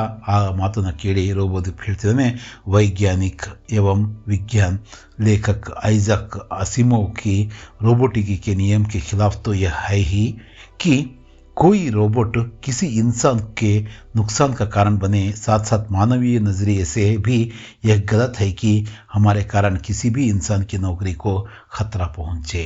खतरा ಅಂದರೆ ಅಪಾಯ. ಅಂದರೆ ಇಲ್ಲಿ ಏನು ಹೇಳಕ್ಕೆ ಹೊರಟಿದ್ದಾರೆ, ಐಸಾಕ್ ಆಸಿಮೋವ್ ಅಂತಕ್ಕಂಥವ್ರು ರೋಬೋಟಿಕ್ ನಿಯಮಗಳಲ್ಲಿ ಏನು ಬರೆದಿದ್ದಾರೆ ಅಂದರೆ, ಏನು ಮಾಡಿದ್ದಾರೆ, ಯಾವುದೇ ಒಂದು ರೋಬೋಟಿಂದ ಮನುಷ್ಯರಿಗೆ ತೊಂದರೆ ಆಗಬಾರ್ದು ಅಂತಕ್ಕಂಥ ಒಂದು ನಿಯಮವನ್ನು ಐಸಾಕ್ ಆಸಿಮೋವ್ ಅಂತಕ್ಕಂಥವ್ರು ಬರೆದಿದ್ದಾರೆ. ಅವರು ವೈಜ್ಞಾನಿಕರು ಅಂದರೆ ಸಂಶೋಧಕರು ಕೂಡ ಹೌದು, ಮತ್ತು ವಿಜ್ಞಾನಕ್ಕೆ ಸಂಬಂಧಪಟ್ಟಂತಹ ರೈಟರ್ ಕೂಡ ಹೌದು. ಅಂದರೆ ಸಾಹಿತಿಗಳು ಕೂಡ ಹೌದು. ಅವರು ರೋಬೋಟಿಕ್ಕಿಯ ನಿಯಮಗಳನ್ನು ಬರೆದಿದ್ದಾರೆ. ಅದರ ವಿರುದ್ಧವಾದ ನಿರ್ಣಯ ಇದು ಅಂತಕ್ಕಂಥದ್ದು ಹೇಳ್ತಿದ್ದಾರೆ. ಮತ್ತು ಏನು ಹೇಳ್ತಿದೆ, ಮಾನವೀಯ ನಜರೆ ಅಂದರೆ ಮನುಷ್ಯನ ದೃಷ್ಟಿಕೋನದಿಂದ ನೋಡಿದರೂ ಕೂಡ, ಮನುಷ್ಯತ್ವದ ದೃಷ್ಟಿಕೋನದಿಂದನೂ ಕೂಡ ಇದು ತಪ್ಪು ಅಂತಕ್ಕಂಥ ಮಾತನ್ನು ರೋಬೋಟ್ಗಳು ಮಾತಾಡ್ತಿದ್ದಾವೆ. ಇದು ವಿಚಿತ್ರ. ಅಂದರೆ ಮನುಷ್ಯ ತಪ್ಪು ಮಾಡ್ತಿದ್ದಾನೆ, ಮನುಷ್ಯನ ಭಾವನೆಗಳನ್ನು ಅರ್ಥ ಮಾಡ್ಕೊಂಡು ಅವನ್ನು ನಕಲು ಮಾಡ್ತಕ್ಕಂತಹ ರೋಬೋಟ್ಗಳು ಮನುಷ್ಯನ ಥರ ಆಲೋಚನೆ ಮಾಡಿ ಅವು ಮಾತಾಡ್ತಾ ಇದ್ದಾವೆ. ದೋನೋ ಕೆ ಬೀಚ್ ಕುಚ್ ಗುಪ್ತ ಮಂತ್ರಣ ಹುಯಿ, ಇಬ್ಬರು ಕೂಡ ಗುಪ್ತವಾಗಿ ರಹಸ್ಯವಾಗಿ ಏನೋ ಮಾತುಕತೆ ಮಾಡಿದ್ವು. ಗುಪ್ತ ಮಂತ್ರಣ ಅಂದರೆ ರಹಸ್ಯ ಮಾತುಕತೆ. फिर दोनों अपने अपने पालतू कुत्तों के साथ अपने मालिकों के घर लौट गए. ಅವರು ಹೀಗೆ ಗುಪ್ತವಾಗಿ ಮಾತಾಡ್ಕೊಂಡು ಅವ್ರು ಬಂದಿರತಕ್ಕಂಥ ಕೆಲಸದ ಮೇಲೆ ಗಮನ ಹರಿಸಿ ತಮ್ಮ ತಮ್ಮ ನಾಯಿಗಳನ್ನು, ಸಾಕು ನಾಯಿಗಳನ್ನು ಅವರು ತಗೊಂಡು ಆ ಮನೆಗಳಿಗೆ, ಅಂದರೆ ರೋಬೋನಿಲ್ ಸಕ್ಸೇನಾ ಮನೆಗೆ ಮತ್ತು ರೋಬೋದೀಪ್ ಶರ್ಮಾ ಅವ್ರ ಕುಟುಂಬಕ್ಕೆ ಹೋಗಿ ಸೇರ್ಕೊಂಡ್ರು. अगले रोज रोबोनिल और रोबोदीप रोबोटोनिक्स ಕಾರ್ಪೊರೇಷನ್ ಕೆ ದಫ್ತರ್ ಮೇ ಹಾಜಿರ್ ಹುಯಿ. ಅವ್ರು ನಿನ್ನೆ ಗುಪ್ತವಾಗಿ ಮಾತಾಡ್ಕೊಂಡಿರ್ತಕ್ಕಂಥ ಮಾತು ಇದೆ ಅನಿಸುತ್ತೆ. ಏನದು, ಅವರು ಇಬ್ಬರು ಕೂಡ ರೋಬೋಟೋನಿಕ್ಸ್ ಕಾರ್ಪೊರೇಷನ್ ಏನಿತ್ತು ಆ ಕಾರ್ಪೊರೇಷನ್ಗೆ, ಅದರ ಆಫೀಸಿಗೆ, ಕಾರ್ಯಾಲಯಕ್ಕೆ ಫಸ್ಟ್ನೇ ಒಂದು ಇದರಲ್ಲಿ ಯಾರು ಸಕ್ಸೇನಾ ಸಾಹೇಬರು ಇರ್ತಾರಲ್ಲ ಆ ಒಂದು ಆಫೀಸಿಗೆ ಹೋಗಿ ತಲುಪಿದ್ರು. ಅಲ್ಲಿಂದನೇ ಇವರು ಬಂದಿರತಕ್ಕಂಥದ್ದು. ಕಂಪನಿಗೆ ಮಾಲೀಕ್ ರೋಬೋಜಿತ್ ಸೇ ಉನ್ಹೋನೆ ಭೇಂಟ್ ಕಿ. ಅವರು ಯಾರನ್ನ ಭೇಟಿ ಮಾಡಿದ್ರು ಅಲ್ಲಿಗೆ ಹೋಗಿ ರೋಬೋಜಿತ್ ಅಂತಕ್ಕಂತಹ ಆ ಕಂಪನಿಯ ಮಾಲೀಕರನ್ನು ಹೋಗಿ ಭೇಟಿ ಮಾಡಿದರು. ಯಾರು? ರೋಬೋನಿಲ್ ಮತ್ತು ರೋಬೋದೀಪ್ ಕಂಪನಿಯ ಮಾಲೀಕನಾದಂತಹ ರೋಬೋಜಿತ್, ಅದು ಕೂಡ ಒಂದು ರೋಬೋಟೆ, ಅದಕ್ಕೆ ಹೋಗಿ ಭೇಟಿ ಮಾಡಿದ್ವು. ಸಾರಿ ಬಾತೆ ವಿಸ್ತಾರ ಸೆ ಸುನಾಯಿ. ಸಾಧುರಾಮ್ಗೆ ಆಗ್ತಕ್ಕಂಥ ಅನ್ಯಾಯ, ಸಕ್ಸೇನಾ ಪರಿವಾರ ತಗೊಂಡಿರ್ತಕ್ಕಂಥ ನಿರ್ಣಯ, ಇವುಗಳ ಬಗ್ಗೆ ಎಲ್ಲ ಸವಿಸ್ತಾರವಾಗಿ ಅವು ವಿವರಿಸಿದ್ವು. ಸುನ್ಕರ್ ರೋಬೋಜಿತ್ ಬೋಲಾ, ಅದನ್ನು ಕೇಳಿ ರೋಬೋಜಿತ್, ಅದು ಕೂಡ ರೋಬೋಟೆ, ಅದರ ಆಲೋಚನೆ ಕ್ರಮಗಳು ಹೇಗಿದ್ದಾವೆ ನೋಡ್ರಿ. ಅಂದರೆ ಮನುಷ್ಯನಿಗೂ ಹೇಗೆ ಆಲೋಚನೆಗಳಲ್ಲಿ ವ್ಯತ್ಯಾಸ ಇರುತ್ತೋ, ಇಲ್ಲಿ ನಾವು ಏನು ಕಾಣೋದಕ್ಕೆ ಸಿಗುತ್ತಪ್ಪ ಅಂದರೆ ರೋಬೋಟ್ಗಳಲ್ಲೂ ಕೂಡ ಏನು ಸಮಾನವಾದಂತಹ ಅಭಿಪ್ರಾಯ ಇರುತ್ತೋ ಅಥವಾ ತದ್ವಿರುದ್ಧವಾದಂತಹ ಆಲೋಚನೆ ಇರುತ್ತೋ, ಆಲೋಚನೆ ಕ್ರಮ ಇರುತ್ತೋ ಅಂತಕ್ಕಂಥದ್ದನ್ನು ನಾವಿಲ್ಲಿ ನೋಡೋಣ. ಮಗರ್ ಮೈ ಕ್ಯಾ ಕರು, ಅದು ಹೇಳ್ತು ಫಸ್ಟಿಗೆ, ನಾನೇನು ಮಾಡೋಣ, ಮಗರ್ ಅಂದರೆ ಆದರೆ ನಾನೇನು ಮಾಡಲಿ. ಮೈತು ಅನುಬಂಧಕ್ಕೆ ಶರ್ತೋನ್ಸಿ ಬಂದ ಹೋ, ನಾನಂತೂ ನಿಯಮಗಳಿಗೆ ಬದ್ಧನಾಗಿದ್ದೀನಿ. ಅಂದರೆ ಒಂದು ಒಡಂಬಡಿಕೆ ಆಗಿರುತ್ತೆ. ಅನುಬಂಧ ಅಂದರೆ ಒಡಂಬಡಿಕೆ, ಒಂದು ಪತ್ರ ಆಗಿರುತ್ತಲ್ಲ, ಆ ಒಡಂಬಡಿಕೆಯ ಪತ್ರಕ್ಕೆ ನಾನು ಬದ್ಧನಾಗಿದ್ದೀನಿ. ವ್ಯಾಪಾರ ಮೇ ಅಗರ್ ಮೈ ನಿಯಮ ಕೋ ದೇಖ್ನೆ ಲಗೂನ್ ತೋ ಕರ್ ಲಿಯಾ ಮೈನೆ ದಂಧ. ದಂಧ ಅಂದರೆ ವ್ಯವಹಾರ, ವ್ಯಾಪಾರ, ದಂಧೆ ಅಂತೀವಲ್ಲ ಕನ್ನಡದಲ್ಲಿ, ಅದೇ ದಂಧ ಅಂದರೆ ವ್ಯಾಪಾರ, ವ್ಯವಹಾರ. ಅಂದರೆ ನಾನು ಬರೀ ನಿಯಮಗಳನ್ನ, ಮನುಷ್ಯತ್ವದ ಒಂದು ದೃಷ್ಟಿಕೋನವನ್ನು ನಾನು ಇಲ್ಲಿ ವ್ಯಾಪಾರದಲ್ಲಿ, ವಹಿವಾಟಲ್ಲಿ ನಾನು ಇದು ಮಾಡೋಕ್ಕಾಗಲ್ಲ. ಹೇಳ್ತಾರಲ್ಲ ವ್ಯಾಪಾರಂ ದ್ರೋಹ ಚಿಂತನಂ ಅಂತ. ಬಟ್ ವ್ಯಾಪಾರ ವ್ಯವಹಾರದಲ್ಲಿ ನಾವು ಎಷ್ಟು ನಿಷ್ಠೆಯಿಂದ ಇರ್ತೀವೋ, ನಮ್ಮ ಗ್ರಾಹಕರಿಗೆ ಎಷ್ಟೊಂದು ನಾವು ಅವರಿಗೆ ವ್ಯಾಲ್ಯೂ ಆ್ಯಡ್ ಮಾಡ್ತಕ್ಕಂಥ ಕೆಲಸವನ್ನು ಮಾಡ್ತೀವೋ, ನಾವು ಅಷ್ಟು ಉದ್ಧಾರ ಆಗ್ತೀವಿ ಅಂತಕ್ಕಂಥದ್ದನ್ನು ನಾಳೆ ನೀವು ಎಷ್ಟೋ ಜನ ಬಿಸ್ನೆಸ್ ಪರ್ಸನ್ಗಳಾಗ್ಬೋದು, ದೊಡ್ಡ ದೊಡ್ಡ ಕಂಪ್ನಿ ನಡೆಸ್ತಕ್ಕಂಥ ಮಾಲೀಕರಾಗ್ಬೋದು, ನೀವು ತಿಳ್ಕೊಬೇಕಾಗಿರೋದೇನು ಅಥವಾ ನಾನಾಗಲಿ ತಿಳ್ಕೊಳ್ಬೇಕಾದ್ದೇನು, ನಮ್ಮ ಗ್ರಾಹಕರಿಗೆ ನಾವು ವ್ಯಾಲ್ಯೂ ಆ್ಯಡ್ ಮಾಡಬೇಕು. ಅವರು ನಮ್ಮ ವಸ್ತುಗಳನ್ನು ಕೊಂಡಾಗ ಅಥವಾ ನಮ್ಮ ಸೇವೆಗಳನ್ನು ತಗೊಂಡಾಗ ಅವ್ರಿಗೆ ಏನೋ ಒಂದು ಲಾಭ ಆಗಬೇಕು. ಆಗಲೇ ನಮ್ಮ ಕಂಪ್ನಿ ಅಥವಾ ನಮ್ಮ ಅಂಗಡಿ ಅಥವಾ ನಮ್ಮ ಒಂದು ಬಿಸ್ನೆಸ್ ಅಂತಕ್ಕಂಥದ್ದು ನಿಜವಾಗ್ಲೂ ಚೆನ್ನಾಗಿ ನಡೆಯೋದಕ್ಕೆ ಸಾಧ್ಯ. ಆದರೆ ರೋಬೋಜಿತ್ ಈ ಥರ ಆಲೋಚನೆ ಮಾಡ್ತಾ ಇಲ್ಲ. ನಾನು ಈ ಥರ ಎಲ್ಲ ಯೋಚನೆ ಮಾಡಿದರೆ ನಾನು ವ್ಯಾಪಾರ ಮಾಡ್ದಂಗೆ ಅಂತ ಅದು ಹೇಳ್ತು. ಮೈ ತುಮ್ ಲೋಗೋಂಕಿ ಕೋಯಿ ಮದದ್ ನಹಿ ಕರ್ ಸಕ್ತಾ. ನಾನೇನು ಮಾಡೋಕ್ಕಾಗಲ್ಲಪ್ಪ. ಒಂದು ಷರತ್ತುಗಳನ್ನು ನಾವು ಒಂದು ಒಡಂಬಡಿಕೆಯನ್ನು ಮಾಡ್ಕೊಂಡಿದ್ದೀವಿ, ಅದ್ರ ಪ್ರಕಾರ ನಾನು ನಡ್ಕೊತೀನಿ. ಇವೆಲ್ಲ ನಿಯಮಗಳಿಗೆ ನನಗೆ ಗೊತ್ತಿಲ್ಲ, ನಾನೇನು ನಿಮಗೆ ಸಹಾಯ ಮಾಡೋಕ್ಕಾಗಲ್ಲ. ಮದದ್ ಅಂದರೆ ಸಹಾಯ ಅಂತ. रोबोनिल और रोबोदीप ने बहुत समझाने की कोशिश की. ರೋಬೋನಿಲ್ ಮತ್ತು ರೋಬೋದೀಪ್ ಏನು ಮಾಡ್ತವೆ, ಆತನ ಮಾತು ಕೇಳಿ ಸುಮ್ಮನೆ ವಾಪಸ್ ಹೋಗಲ್ಲ, ಸಾಕಷ್ಟು ಆತನನ್ನು ಒತ್ತಾಯ ಮಾಡ್ತವೆ. ನೋಡು ಇದು ತಪ್ಪು, ಹೀಗೆ ಮಾಡಬಾರ್ದು ಅಂತಕ್ಕಂಥದ್ದನ್ನು ಹೇಳ್ತವೆ. ಕೋಶಿಷ್ಗೆ ಅಂದರೆ ಪ್ರಯತ್ನಪಟ್ಟವು, ಭಾಳಷ್ಟು ಪ್ರಯತ್ನವನ್ನು ಪಡ್ತವೆ. ತಮ್ಮ ಕಡೆಯಿಂದ ಏನು ಸಾಧುರಾಮ್ಗೆ ಆಗ್ತಕ್ಕಂಥ ಅನ್ಯಾಯವನ್ನು ತಪ್ಪಿಸೋ ಒಂದು ಕೆಲಸಕ್ಕೆ ಅವು ಕಂಕಣಬದ್ಧರಾಗಿ ಇರ್ತವೆ. ರೋಬೋಜಿತ್ ಟಸ್ಸೆ ಮಸ್ ನಹಿ ಹೂವ. ಇವರ ಪ್ರಯತ್ನ ಎಲ್ಲ ಒಂದು ಹೊಳೆಯಲ್ಲಿ ಹಿಂಡಿದ ಒಂದು ಹುಳಿ ಥರ, ಹುಣಸೆಹಣ್ಣಿನ ಥರ ಆಗೋಗುತ್ತೆ. ಆತ ಟಸ್ಸೆ ಮಸ್ನಹಿವನ್ ಅಂದರೆ ಆತ ತನ್ನ ನಿರ್ಧಾರಕ್ಕೆ, ತನ್ನ ತೀರ್ಮಾನಕ್ಕೆ ಅಂಟ್ಕೊಂಡೇ ಇದ್ದ. ಉಸೆ ಆಸಿಮೋಕೆ ನಿಯಮೋಂಸೆ ಬಡ್ಕರ್ ದಂಧೆ ಕಿ ಚಿಂತಾ ಥಿ. ಆಸಿಮೋ ಅವರು ಏನು ವೈಜ್ಞಾನಿಕವಾಗಿ ಒಂದು ನಿಯಮಗಳನ್ನು ಮಾಡಿದ್ರು, ಅದಕ್ಕೆ ಆ ನಿಯಮಗಳಿಗಿಂತ ಆ ಕಾನೂನಿಗಿಂತ ಆತನಿಗೆ ತನ್ನ ವ್ಯವಹಾರದ ಚಿಂತೆ ಇತ್ತು, ತನ್ನ ವ್ಯಾಪಾರದ ಚಿಂತೆ ಇತ್ತು. ನಿರಾಶ್ ಹೋಕರ್ ದೋನೋ ವಾಪಸ್ ಲೌಟ್ ಗಯೆ. ಭಾಳಷ್ಟು ಹೊತ್ತು ಆತನನ್ನು ತಿಳುವಳಿಕೆ ಹೇಳೋ ಒಂದು ಪ್ರಯತ್ನ ಪಟ್ಟವು. ಆತ ಒಬ್ಬದೇ ಇದ್ದಾಗ ಮಾಡೋದೇನೂ ಇಲ್ಲದೆ ಅವೇನು ಮಾಡ್ತವೆ, ತಮ್ಮ ತಮ್ಮ ಮನೆಗಳಿಗೆ ಅವು ವಾಪಸ್ ಆಗ್ತವೆ. ಯಾವ್ಯಾವು? ರೋಬೋದೀಪ್ ಮತ್ತು ರೋಬೋನಿಲ್. ಕುछ ದಿನों और गुजर गए. ಹೀಗೆ ಇನ್ನೊಂದು ಸ್ವಲ್ಪ ದಿನ ಕಳೆದವು. ಸಕ್ಸೇನಾ ಪರಿವಾರ ರೋಬೋನಿಲ್ ಕೋ ಪಾಕರ್ ಫುಲಾ ನಹಿ ಸಮಾ ರಹಾ ಥಾ. ಫುಲಾ ನಹಿ ಸಮಾನ ಅಂದರೆ ಸಾಕಷ್ಟು ಸಂತೋಷಗೊಳ್ತಕ್ಕಂಥದ್ದು, ವಿಪರೀತ ಆನಂದಕ್ಕೊಳಗಾಗ್ತಕ್ಕಂಥದ್ದು. ಸಕ್ಸೇನಾ ಕುಟುಂಬ ಒಂದಷ್ಟು ದಿನಗಳು ಕಳೆದವು. ಈ ದಿನಗಳು ಕಳೆದಂಗೆಲ್ಲ ರೋಬೋನಿಲ್ ಅವ್ರ ಮನಸ್ಸಲ್ಲಿ, ಅವ್ರ ಮನೆಯಲ್ಲಿ ಒಳ್ಳೆಯ ಒಂದು ಸ್ಥಾನವನ್ನು ಸಂಪಾದನೆ ಮಾಡ್ಕೊಳ್ತಾ ಇದ್ದಾನೆ. ಆ ರೋಬೋನಿಲ್ನ ಅವರು ಪಾಕರ್ ಅಂದರೆ ಪಡೆದು ಅವರು ತುಂಬ ಸಂತೋಷವನ್ನು ಪಡ್ತಿದ್ದಾರೆ. ಪರ್ ರೋಬೋನಿಲ್ ಸಾಧುರಾಮ್ಗೆ ಕಾರಣ ಬಹುತ್ ಚಿಂತಿತ. ಈತ ಸಂತೋಷವನ್ನೇನೋ ಅವ್ರಿಗೆ ಕೊಡ್ತಿದ್ದಾನೆ ರೋಬೋನಿಲ್, ಆದರೆ ಸಾಧುರಾಮ್ನ ಕಾರಣದಿಂದಾಗಿ ಆತ ತುಂಬ ಚಿಂತೆಯನ್ನು ಮಾಡ್ತಾ ಇದ್ದ, ಆಲೋಚನೆಯನ್ನು ಮಾಡ್ತಾ ಇದ್ದ. ಆತನ ಜೀವನ ಏನು, ಆತ ನೌಕರಿ ಹೋದರೆ ಅದು ಬದುಕೋದು ಹೇಗೆ ಅಂತಕ್ಕಂಥದ್ದನ್ನು ಜೀವಪರವಾದಂತಹ ಒಂದು ಕಾಳಜಿಯನ್ನು ರೋಬೋನಿಲ್ಗೆ ಇತ್ತು. ಆ ಕಾಳಜಿಯಿಂದ ಆ ಚಿಂತೆ ಕೂಡ ಆತನಿಗೆ ಕಾಡ್ತಾ ಇತ್ತು. ಉಸ್ಕೆ ಕಾರಣ साधुराम की नौकरी को आंच आए यह उसे किसी भी सूरत में मंजूर नहीं था. ತನಗಾಗಿ ತನಗೆ ನೌಕರಿ ಸಿಕ್ಕಿರೋದ್ರಿಂದ, ತನ್ನ ಕಾರಣದಿಂದ ಸಾಧುರಾಮ್ನ ನೌಕರಿ ಇತ್ತು, ಸಾಧುರಾಮ್ನ ಒಂದು ನೌಕರಿಗೆ ಕುತ್ತು ಬಂದಿರತಕ್ಕಂಥದ್ದು. ಆಂಚನ ಅಂದರೆ ಕುತ್ತು ಬರ್ತಕ್ಕ, ಆಂಚ ಅಂದರೆ ಆ್ಯಕ್ಚುಲಿ ಬೆಂಕಿಯ ಒಂದು ಈ ಜ್ವಾಲೆ ಅಂತೀವಲ್ಲ ಅದು. ಆತನ ಕೆಲಸಕ್ಕೆ ಕುತ್ತು ಬರ್ತಕ್ಕಂಥದ್ದು ಯಾವ ರೀತಿಯಲ್ಲೂ ಕೂಡ ಈತನಿಗೆ ಅಂಗೀಕಾರ, ಮಂಜೂರು ಅಂದರೆ ಅಂಗೀಕಾರ ಆಗ್ತಕ್ಕಂಥ ವಿಷಯ ಆಗಿರಲಿಲ್ಲ, ಒಪ್ತಕ್ಕಂಥ ವಿಷಯ ಆಗಿರಲಿಲ್ಲ. ರೋಬೋನಿಲ್ सोचता कि इंसान अपने स्वार्थ और लालच के तहत नियम और कानूनों को अंगूठा दिखा देता है, पर लगता है रोबोटों में भी अब वही कमी पैदा हो गई है. ಈ ಮಾತು ರೋಬೋಜಿತ್ನ ನೋಡಿ, ಅದೇ ಆ ಕಂಪನಿಯ ಮಾಲೀಕ ರೋಬೋಜಿತ್ನ ನೋಡಿಬಿಟ್ಟು ಅದಕ್ಕೆ ಅನ್ನಿಸ್ತಾ ಇದೆ, ಮನುಷ್ಯ ಅಂತೂ ಈ ಸ್ವಾರ್ಥ ಮತ್ತು ದುರಾಸೆ, ಲಾಲಚ್ ಅಂದರೆ ದುರಾಸೆ ಕಾರಣದಿಂದಾಗಿ ಈ ನಿಯಮಗಳನ್ನು, ಕಾನೂನುಗಳನ್ನು ಗಾಳಿಗೆ ತೂರ್ತಾ ಇದ್ದಾನೆ. ಅದಕ್ಕೆ ಅಂಗೂಠ ದಿಖಾನ ಅಂದರೆ ಬೆರಳನ್ನು ತೋರಿಸ್ತಕ್ಕಂಥದ್ದು, ಅಂದರೆ ಗಾಳಿಗೆ ತೋರಿಸ್ತಕ್ಕಂಥದ್ದು, ಅದನ್ನು ಕೇರ್ ಮಾಡದೇ ಇರ್ತಕ್ಕಂಥದ್ದು. ಆದರೆ ಈ ರೋಬೋಟ್ಗಳು ಕೂಡ ಹೀಗೆ ತಯಾರಾಗ್ತಿದ್ದಾವಲ್ಲ, ಅದು ಕೂಡ ರೋಬೋನಿಲ್ನ ಚಿಂತೆಗೆ ಕಾರಣವಾಗಿತ್ತು. उसी रात रोबोनिल को धीरज सक्सेना ने एक विज्ञान कथा वर्ड प्रोसेसर पर टाइप करने के लिए दी. ಅದೇ ದಿನ ಸಂಜೆ ಎಲ್ಲ ಕೆಲಸ ಮುಗಿದ ಮೇಲೆ ರಾತ್ರಿಗೆ ರೋಬೋನಿಲ್ಗೆ ಒಂದು ಕೆಲಸವನ್ನು ಸಕ್ಸೇನಾ ಕೊಡ್ತಾರೆ. ಒಂದು ವೈಜ್ಞಾನಿಕವಾದಂಥ ಕಥೆಯನ್ನು ವರ್ಡ್ ಪ್ರೊಸೆಸರಲ್ಲಿ ಟೈಪ್ ಮಾಡುವಂಥದ್ದಕ್ಕೆ ಅವರು ಕೊಡ್ತಾರೆ. ಕಥಾ ಸಂಕ್ಷೇಪ ಇಸ್ ಪ್ರಕಾರ ಥಿ. ಕಥೆ ಈಗಿನ ಸನ್ನಿವೇಶಕ್ಕೆ ತಕ್ಕಂಗಿತ್ತು. ಏನು ಕತೆ ಅಂತಕ್ಕಂಥದ್ದನ್ನು ನೋಡೋಣ. एक घर में नौकर को जो किसी जानलेवा बीमारी से पीड़ित था निकाल कर उसकी जगह पर एक रोबोट को रख दिया जाता है. ಒಂದು ಮನೆಯಲ್ಲಿ, ಆ ಕಥೆಯ ಸಾರಾಂಶ ಹೇಗಿದೆ, ಒಂದು ಮನೆಯಲ್ಲಿ ಒಬ್ಬ ನೌಕರನು ಇರ್ತಾನೆ, ಒಬ್ಬ ಕೆಲಸಗಾರ ಇರ್ತಾನೆ. ಆತ ಯಾವುದೋ ಒಂದು ಜಾನ್ಲೇವಾ ಬಿಮಾರಿ ಅಂದರೆ ಯಾವುದೋ ಒಂದು ಗಂಭೀರ ಒಂದು ಪ್ರಾಣಾಂತಕ ಒಂದು ಕಾಯಿಲೆಗೆ ತುತ್ತಾಗಿರ್ತಾನೆ. किसी तरह रोबोट को इस बात की जानकारी मिल जाती है तो वह रोबोटिक संघ से संपर्क साधकर संघ को सारी बातों से अवगत कराता है.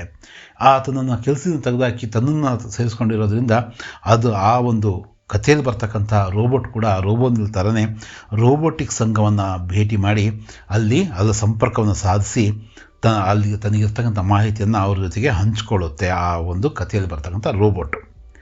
ಸಂಘ ರೋಬೋಟೋं की हड़ताल की घोषणा कर देता है. ಆಗ ಈಗ ನಾವು ನಮ್ಮ ಹಕ್ಕುಗಳನ್ನು ಪಡಿಬೇಕಂದ್ರೆ ಚಳುವಳಿಗಳನ್ನು, ಮುಷ್ಕರಗಳನ್ನು ಹೇಗೆ ಮಾಡ್ತೀವೋ ಹಾಗೆ ರೋಬೋಟ್ಗಳು ಕೂಡ ಆ ಸಂಘಟನೆಯಿಂದ ಹೋರಾಟಕ್ಕಿಳಿತವೆ. अंततः समझौता इस बात पर होता है कि उस नौकर को घर में फिर से ರಖ್ ಲಿಯಾ ಜಾಯೇಗಾ. ಮತ್ತೆ ಅಲ್ಲಿ ಇವರ ಒಂದು ಮುಷ್ಕರದಿಂದ ಬೆದರತಕ್ಕಂಥ ಈ ಚಳುವಳಿ, ಈ ಹೋರಾಟದಿಂದ ಏನಾಗುತ್ತೆ, ಕೊನೆಗೆ ಒಂದು ಒಡಂಬಡಿಕೆ ಆಗುತ್ತೆ, ಒಂದು ಮಾತುಕತೆ ಆಗುತ್ತೆ. ಏನಪ್ಪ ಅಂದರೆ ಈ ಒಂದು ಹೋರಾಟವನ್ನು ನಿಲ್ಲಿಸೋದಕ್ಕೋಸ್ಕರ ಅವರೇನು ಮಾಡ್ತಾರೆ, ಒಂದು ಘೋಷಣೆಯನ್ನು ಮಾಡ್ತಾರೆ. ಏನದು ಘೋಷಣೆ ಅಂದರೆ ಆ ನೌಕರನಿಗೆ ಮತ್ತೆ ವಾಪಸ್ಸು ತಗೊಳ್ತಾರೆ. ಹಾಗೆ ಆ ರೋಬೋಟ್ನ ಆ ಒಂದು ಸಂಘರ್ಷ, ಒಂದು ಆ ಸಂಘಟನೆ ಏನು ಮಾಡುತ್ತೆ, ಚಳುವಳಿ ಮೂಲಕ ಅದನ್ನು ದಾಟುವ ಒಂದು ಕೆಲಸವನ್ನು ಮಾಡುತ್ತೆ. ಅಲ್ಲಿ ಅದಕ್ಕೆ ಜಯ ಸಿಗುತ್ತೆ. कहानी टाइप करके रोबोनिल की धात्विक और तारों भरे परिपंथ वाली खोपड़ी में एकाएक मानो ನೀಲಿ ರೋಶನಿ ಹೋಗಯಿ. ನಾವೇನಾದರೂ ಆಲೋಚನೆ ಮಾಡ್ತಾ ಇದ್ರೆ ನಮ್ಮ ಮೆದುಳಲ್ಲಿ ನೀಲಿ ಒಂದು ಮಿಂಚಿನಂಥದ್ದು ಮಿಂಚ್ತಾ ಇರುತ್ತಂತೆ. ಈ ಕಥೆಯನ್ನು ಟೈಪ್ ಮಾಡಿರ್ತಕ್ಕಂಥ ರೋಬೋನಿಲ್ಗೆ ಅದರ ಒಂದು ವೈರ್ಗಳೇನಿರ್ತವೆ ಅವು ಧಾತ್ವಿಕ್ ಅಂದರೆ ಈ ಧಾತುಗಳಿಂದ ಮಾಡಿರ್ತಕ್ಕಂತಹ ಖನಿಜಗಳಿಂದ ಮಾಡಿರ್ತಕ್ಕಂತಹ ಅದರ ತಲೆ ಮತ್ತು ಆ ಒಂದು ವೈರ್ಗಳೆಲ್ಲ ಇದಕ್ಕೆ ಒಂದು ನೀಲಿ ರೋಶನಿ, ಒಂದು ನೀಲಿ ಬೆಳಕು ಸಂಚಾರ ಆಗುತ್ತೆ. ಅಂದರೆ ಅದರ ಖೋಪಡಿ ಅಂದರೆ ಅದರ ಮೆದುಳಲ್ಲಿ ಒಂದು ಸ್ವಲ್ಪ ಒಂದು ಐಡಿಯಾ ಹೊಳೆಯುತ್ತೆ. ಏನದು ಐಡಿಯಾ ಅಂದರೆ ಅಗಲೆ ರೋಜ್ ಹಿ ರೋಬೋದೀಪ್ ಕೆ ಸಾಥ್ ವಹ ಸಂಘಕ್ಕೆ ಕಾರ್ಯಾಲಯ ಜಾ ಪಹುಂಚ. ಈಗ ಕಾರ್ಮಿಕರ ಸಂಘಟನೆಗಳು ಹೇಗಿರ್ತವೋ, ಕಾರ್ಮಿಕರ ಹಕ್ಕುಗಳಿಗೋಸ್ಕರ ಹೇಗೆ ಹೋರಾಡ್ತಾವೋ ಹಾಗೆ ಈ ರೋಬೋಟ್ಗಳಿಗೂ ಕೂಡ ಒಂದು ಸಂಘ ಇತ್ತು. ಆ ಸಂಘದ ಕಾರ್ಯಾಲಯಕ್ಕೆ ಈಗ ತನ್ನ ಕಾರ್ಯಾಲಯಕ್ಕೆ ಹೋಗಲಿಲ್ಲ, ಸಂಘದ ಕಾರ್ಯಾಲಯಕ್ಕೆ ಈ ರೋಬೋದೀಪ್ನೊಂದಿಗೆ ಸೇರ್ಕೊಂಡು ಯಾವುದೋ ರೋಬೋನಿಲ್ ಅಲ್ಲಿಗೆ ಹೋಗಿ ತಲುಪ್ತು. ನ್ಯಾಯವನ್ನು ಕೇಳೋಕ್ಕೆ, ನ್ಯಾಯವನ್ನು ಸಾಧುರಾಮ್ಗೆ ನ್ಯಾಯ ಕೊಡಿಸೋದಕ್ಕೆ ಹೋಗಿ ತಲುಪ್ತು. ಸಬ್ ಬಾತೆ ಸುನ್ಕರ್ ಅಧ್ಯಕ್ಷ ನೆ ಸಂಘ ಕಿ ಕಾರ್ಯಕಾರಿಣಿ ಕಿ ಆಪತ್ಕಾಲೀನ बैठक ಬುಲಾಯಿ. ರೋಬೋಟ್ಗಳ ಒಂದು ಸಂಘದಲ್ಲಿ ಇನ್ನೊಂದು ರೋಬೋಟೇ ಅದರ ಅಧ್ಯಕ್ಷನಾಗಿತ್ತು. ಅದೇನು ಮಾಡ್ತು, ಇದೆಲ್ಲವನ್ನು ಕೇಳಿ ಹೌದಲ್ಲ ನಮ್ಮಿಂದ ತೊಂದರೆ ಆಗ್ತಾ ಇದೆಯಲ್ಲ ಒಬ್ಬರಿಗೆ ಅಂತೇಳ್ಬಿಟ್ಟು ಆಪತ್ಕಾಲೀನ ಅಂದರೆ ತುರ್ತು ಸಭೆಯನ್ನು, ಆಪತ್ಕಾಲೀನ बैठक ಅಂದರೆ ತುರ್ತು ಸಭೆಯನ್ನು ಅದು ಕರೀತು. ಕಾರ್ಯಕಾರಿಣಿಯ ತುರ್ತು ಸಭೆಯನ್ನು ಅದು ಏನು ಮಾಡುತ್ತೆ, ಕರೆಯುತ್ತೆ. बैठक में तय हुआ कि सभी रोबोटिक कंपनियों के काम करने वाले रोबोटों की हड़ताल का आह्वान कर दिया जाए. ಅಂದರೆ ಸಾಧುರಾಮ್ಗಾಗಿರ್ತಕ್ಕಂಥ ಅನ್ಯಾಯವನ್ನು ಸರಿಪಡಿಸದೇ ಇದ್ದರೆ ನಾವೇನು ಮಾಡೋಣ, ನಾವೆಲ್ಲ ರೋಬೋಟ್ಗಳು ಕೂಡ ಕೆಲಸವನ್ನು ನಿಲ್ಲಿಸ್ಬಿಟ್ಟು ಆ ಒಂದು ಹೋರಾಟಕ್ಕೆ, ಮುಷ್ಕರಕ್ಕೆ ಇಳಿಯೋಣ. ಹಡ್ತಾಲ್ ಅಂದರೆ ಮುಷ್ಕರ ಅಂತ ಅವಲೇ ಹೇಳಿದ್ನಲ್ಲ, ಅದಕ್ಕೆ ಇಳಿಯೋಣ ಅಂತಕ್ಕಂಥದ್ದನ್ನು ಅವರು ಆ ಒಂದು ಬೇಡಿಕೆಯನ್ನು ಇಟ್ಟರು. ಆ ಒಂದು ಮುಷ್ಕರಕ್ಕೆ ಆಹ್ವಾನವನ್ನು ಕೂಡ ಕೊಟ್ಟರು. रोबोटिक कंपनियों के मालिकों के बीच इस आह्वान से हलचल मच गई. ಸಾಕಷ್ಟು ಕಂಪ್ನಿಗಳಿದ್ವು ರೋಬೋಟ್ಗಳ, ಅವುಗಳ ಕಾರ್ಮಿಕರು ಅಂದರೆ ರೋಬೋಟ್ಗಳು ಯಾವಾಗ ಈ ರೀತಿ ನಾವು ಮುಷ್ಕರ ಹೊಡ್ತೀವಿ ಅಂತಕ್ಕಂಥ ನಿರ್ಣಯವನ್ನು ತಗೊಳ್ತಾರೋ ಆಗ ಈ ಕಂಪನಿಗಳ ಮಾಲೀಕರಲ್ಲಿ ಒಂದು ರೀತಿಯ ಆ ಒಂದು ಹಲ್ಚಲ್ ಅಂದರೆ ಒಂಥರ ಗಾಬರಿಯ ಒಂದು ವಾತಾವರಣ ಕ್ರಿಯೇಟ್ ಆಯಿತು. ಅವರು ಕೆಲಸ ಮಾಡಿದ್ರೆ ಇವರಿಗೆ ಲಾಭ ಬರಲ್ಲ ಮತ್ತು ಕಂಪ್ನಿಗಳು ನಷ್ಟಕ್ಕೀಡಾಗ್ತವೆ. ಹಾಗಾಗಿ ಅವೆಲ್ಲವೂ ಕೂಡ ಒಂದು ರೀತಿಯ ಮಾಲೀಕರಿಗೆ ಒಂದು ಹೆದರಿಕೆ ಆಯಿತು, ಒಂದು ರೀತಿಯ ಗಾಬರಿ ಉಂಟಾಯಿತು ಅವರಿಗೆ. उन्होंने रोबोजित पर सक्सेना परिवार के साथ हुए अनुबंध को तुरंत रद्द कर देने का दबाव डाला. ಅವರೇನು ಮಾಡಿದ್ರು, ಎಲ್ಲ ಕಂಪ್ನಿಯವರು ಕೂಡ ಈ ರೋಬೋನಿಲ್ ಮತ್ತು ರೋಬೋದೀಪ್ ಕೆಲಸ ಮಾಡ್ತಕ್ಕಂಥ ಕಂಪ್ನಿಯ ಮಾಲೀಕ ರೋಬೋಜಿತ್ ಇದ್ನಲ್ಲ ಅವನ ಮೇಲೆ ಒತ್ತಡವನ್ನು ಹಾಕಿದರು. ಏನು ಒತ್ತಡ ಅಂದರೆ ಇಲ್ಲಿ ಏನಂತ ಇದೆ, ದಬಾವ್ ಅಂತ ಇದೆ ನೋಡ್ರಿ. ದಬಾವ್ ಅಂದರೆ ಒತ್ತಡವನ್ನು ಹಾಕ್ತಾರೆ. ಏನಂತ, ನೀನು ಸಕ್ಸೇನಾ ಕುಟುಂಬದ ಜೊತೆಗೆ ಏನು ಒಂದು ಇದನ್ನು ಒಡಂಬಡಿಕೆಯನ್ನು ಮಾಡ್ಕೊಂಡಿದ್ದೀವಿ ಅದನ್ನು ಮುರಿಲೇಬೇಕು, ಆ ಕಾಂಟ್ರಾಕ್ಟ್ನ ಮುರಿಬೇಕು, ರೋಬೋನಿಲ್ನ ವಾಪಸ್ ಕರೆಸ್ಕೋಬೇಕು, ಮತ್ತು ಸಾಧುರಾಮ್ಗೆ ಆಗಿರ್ತಕ್ಕಂಥ ಅನ್ಯಾಯವನ್ನು ಆ ರೀತಿಯಲ್ಲಿ ಸರಿಪಡಿಸಬೇಕು ಅಂತಕ್ಕಂಥ ಮಾತು ಅದಾಗಿತ್ತು. ರೋಬೋಜಿತ್ ಅಕೇಲ ಪಡಗಯ. ಈಗ ರೋಬೋಜಿತ್ ಒಬ್ಬನೇ, ಆ ಎಲ್ಲ ಮಾಲೀಕರು ಕೂಡ ಆತನಿಗೆ ಏನು ಮಾಡ್ತಿದ್ದಾರೆ, ನೋಡು ನಿನ್ನ ಕಡೆಯಿಂದ ನಮಗೂ ಕೂಡ ತೊಂದರೆ ಆಗ್ತಾಯಿದೆ, ನೀನು ಆದಷ್ಟು ಬೇಗ ಇದನ್ನು ಸರಿಪಡಿಸು ಅಂತಕ್ಕಂಥ ಫೋರ್ಸನ್ನು ಹಾಕ್ತಾಯಿದ್ದು ಆತ ಒಬ್ಬಂಟಿ ಆಗಿಬಿಟ್ಟ. मजबूरन उसे धीरज सक्सेना के साथ अपने अनुबंध को तुरंत रद्द करके रोबोनिल को वापस बुलाने की बात माननी पड़ी. ಬೇರೆ ಯಾವ ಒಂದು ಅವಕಾಶನೂ ಇಲ್ಲದೆ ಇರೋದ್ರಿಂದ ಆತ ಅನಿವಾರ್ಯವಾಗಿ, ಮಜ್ಬೂರನ್ ಅಂದರೆ ಅನಿವಾರ್ಯವಾಗಿ ಧೀರಜ್ ಸಕ್ಸೇನಾ ಜೊತೆಗಾಗಿರ್ತಕ್ಕಂತಹ ಆ ಒಡಂಬಡಿಕೆಯನ್ನು ತಕ್ಷಣವೇ, ತುರಂತ ಅಂದರೆ ತಕ್ಷಣವೇ ರದ್ದುಗೊಳಿಸಿ ಮತ್ತು ರೋಬೋನಿಲ್ನ ವಾಪಸ್ನ ಕರೆಸೋ ಒಂದು ನಿರ್ಣಯವನ್ನು ಮಾಡಿದ. ಆ ಮಾತನ್ನು, ಆ ಸಂಘಟನೆಗಳ ಮಾತನ್ನು ಆತ ಒಪ್ಪಬೇಕಾಗಿ ಬಂತು. ಧೀರಜ್ सक्सेना को जब यह बात पता चला तो उसके हाथों के तोते उड़ गए. ಧೀರಜ್ ಸಕ್ಸೇನಾಗೆ ಈ ವಿಷಯ ಗೊತ್ತಾದ ತಕ್ಷಣವೇ ಉಸ್ಕೆ ಹಾಥೋಂ ಕೆ ತೋತೆ ಉಡ್ ಗए ಅಂದರೆ ಇದು ಒಂದು ಮುಹಾವರ ಅರ್ಥ ಏನಪ್ಪ ಅಂದರೆ ಆತನಿಗೆ ಭಾಳ ಬೇಸರ ಆಯಿತು. ಅಯ್ಯೋ, ಎಷ್ಟು ಒಳ್ಳೆಯ ಅವಕಾಶ ನನ್ನಿಂದ ತಪ್ಪು ಹೋಗ್ತಾ ಇದೆಯಲ್ಲ, ರೋಬೋನಿಲ್ ಈಗ ಮನೆ ಕೆಲಸಕ್ಕೆ ನಮಗೆ ಅವಕಾಶ ಇರಲ್ಲಲ್ಲ, ಮತ್ತೆ ಸಾಧುರಾಮ್ನೇ ಬರಬೇಕು, ಆ ವೃದ್ಧನ ನೌಕರನ ಕೈಯಿಂದಾನೇ ಎಲ್ಲ ಕೆಲಸಗಳು ಮಾಡಬೇಕು ಅಂದರೆ ಆತನೂ ಕೂಡ ಕೆಲಸ ಮಾಡ್ತಾ ಇದ್ದ ಮೈ ಮುರಿದು. ಆದರೆ ಮನುಷ್ಯನಿಗೂ ಮತ್ತು ರೋಬೋಟ್ಗೂ ಒಂದು ಯಾಂತ್ರಿಕವಾದಂಥ ಒಂದು ಸಾಧನಕ್ಕೂ ವ್ಯತ್ಯಾಸ ಇದೆ. ಹಾಗಾಗಿ ಆತನಿಗೆ ಬೇಸರ ಆಯಿತು. ಯಾರಿಗೆ? ಧೀರಜ್ ಸಕ್ಸೇನಾಗೆ ಬೇಸರ ಆಯಿತು. यह सच था कि उन्होंने साधुराम को नौकरी से निकालने का फैसला कर लिया था. ಅದು ನಿಜಾನೇ, ಸಾಧುರಾಮ್ನನ್ನು ಕೆಲಸದಿಂದ ತೆಗೆದಾಕ್ಬಿಟ್ಟು ರೋಬೋನಿಲ್ನ ಕಾಯಂಗೊಳಿಸಬೇಕು, ಆತನ ಒಂದು ಸೇವೆಯನ್ನು ಪಡೆಯಬೇಕು ಅಂತ ಅವರು ನಿರ್ಧಾರ ಮಾಡಿದ್ದಂತೂ ನಿಜಾನೇ. पर बदले हुए हालात में उन्हें मजबूर होकर रोबोटिक संघ के अध्यक्ष के पास जाकर यह गुजारिश करनी पड़ी कि जब तक साधुराम पूरी तरह ठीक नहीं हो जाता है तब तक रोबोनिल उसके पास काम करता रहेगा. ಅದು ಏನಾಯಿತು, ರೋಬೋಟಿಕ್ಸ್ನ ಏನು ಸಂಘಟನೆ ಇತ್ತೋ ಅದರ ಅಧ್ಯಕ್ಷರಲ್ಲಿ ಹೋಗಿ ವಿನಂತಿಯನ್ನು ಮಾಡಿಕೊಂಡ್ರು. ಯಾರು? ನಮ್ಮ ಧೀರಜ್ ಸಕ್ಸೇನಾ ಅವರು. ಏನಂತ? ಗುಜಾರಿಶ್ ಅಂದರೆ ಮನವಿ ಮಾಡಿಕೊಂಡ್ರು. ಏನಂತ? ಸಾಧುರಾಮ್ ಎಲ್ಲಿವರೆಗೂ ಸಂಪೂರ್ಣವಾಗಿ ಗುಣಮುಖರಾಗಿ ಮನೆಗೆ ಬರಲ್ವೋ, ಕೆಲಸಕ್ಕೆ ಜಾಯ್ನ್ ಆಗಲ್ವೋ, ನೌಕರಿಗೆ ಬರಲ್ವೋ, ಅಲ್ಲಿವರೆಗೂ ಕೂಡ ರೋಬೋನಿಲ್ ತನ್ನ ಕೆಲಸವನ್ನು ಮುಂದುವರ್ಸ್ಕೊಂಡು ಹೋಗೋದಕ್ಕೆ ಅನುವು ಮಾಡಿಕೊಡ್ರಿ, ಆತನನ್ನು ವಾಪಸ್ ಕರೆಸ್ಕೊಳ್ಬೇಡ್ರಿ ಅಂತ ಮನವಿಯನ್ನು ಮಾಡಿಕೊಂಡ್ರು. ಯಾರು? ಸಕ್ಸೇನಾ. ಯಾರಲ್ಲಿ? ಆ ಸಂಘದ ಅಧ್ಯಕ್ಷರಲ್ಲಿ. साधुराम को ठीक होते ही वह उसे दोबारा काम पर रख लेंगे. ಸಾಧುರಾಮು ಗಾಯಾಳವಾಗಿ ಆಸ್ಪತ್ರೆ ಸೇರಿದ್ನು.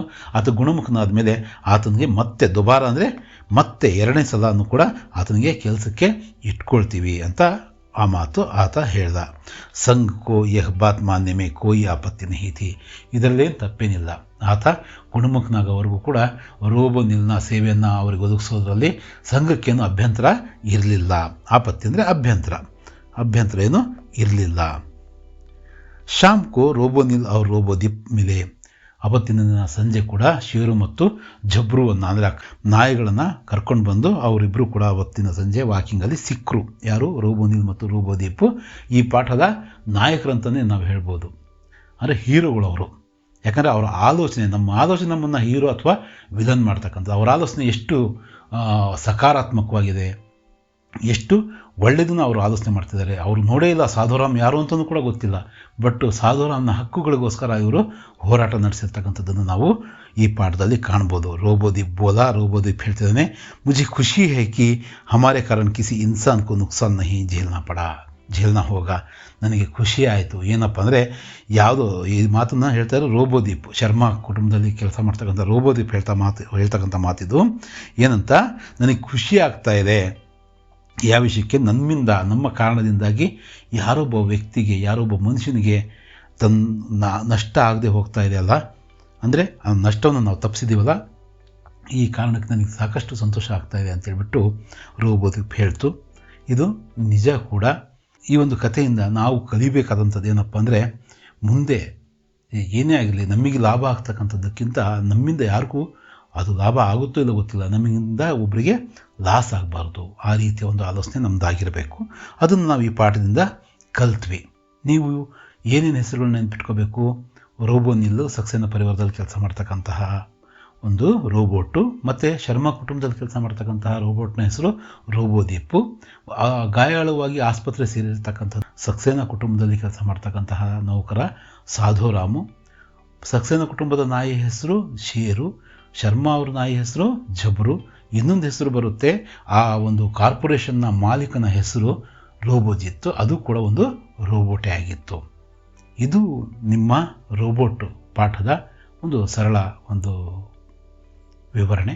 ಮುಂದಿನ ಒಂದು ಪಾಠದಲ್ಲಿ ನಾವೇನು ಮಾಡೋಣ, ಈ ಪ್ರಶ್ನೆ ಉತ್ತರ ಹಾಗೂ ಇನ್ನಿತರೆ ಒಂದು ಅಭ್ಯಾಸಕ್ಕಿರ್ತಕ್ಕಂಥ ಎಲ್ಲ ಪ್ರಶ್ನೆಗಳಿಗೂ ಪೆಟ್ಟು ಸ್ಥಳ ತುಂಬಿರಿ, ಹೊಂದಿಸಿ ಬೆರೆಯಿರಿ, ಈ ಥರದ ಮತ್ತು ಇನ್ನಿತರ ವ್ಯಾಕರಣಾಂಶಗಳಿಗೂ ಕೂಡ ನಾವು ಉತ್ತರಿಸ್ತಕ್ಕಂಥ ಒಂದು ಪ್ರಯತ್ನವನ್ನು ಮಾಡೋಣ. ಧನ್ಯವಾದಗಳು.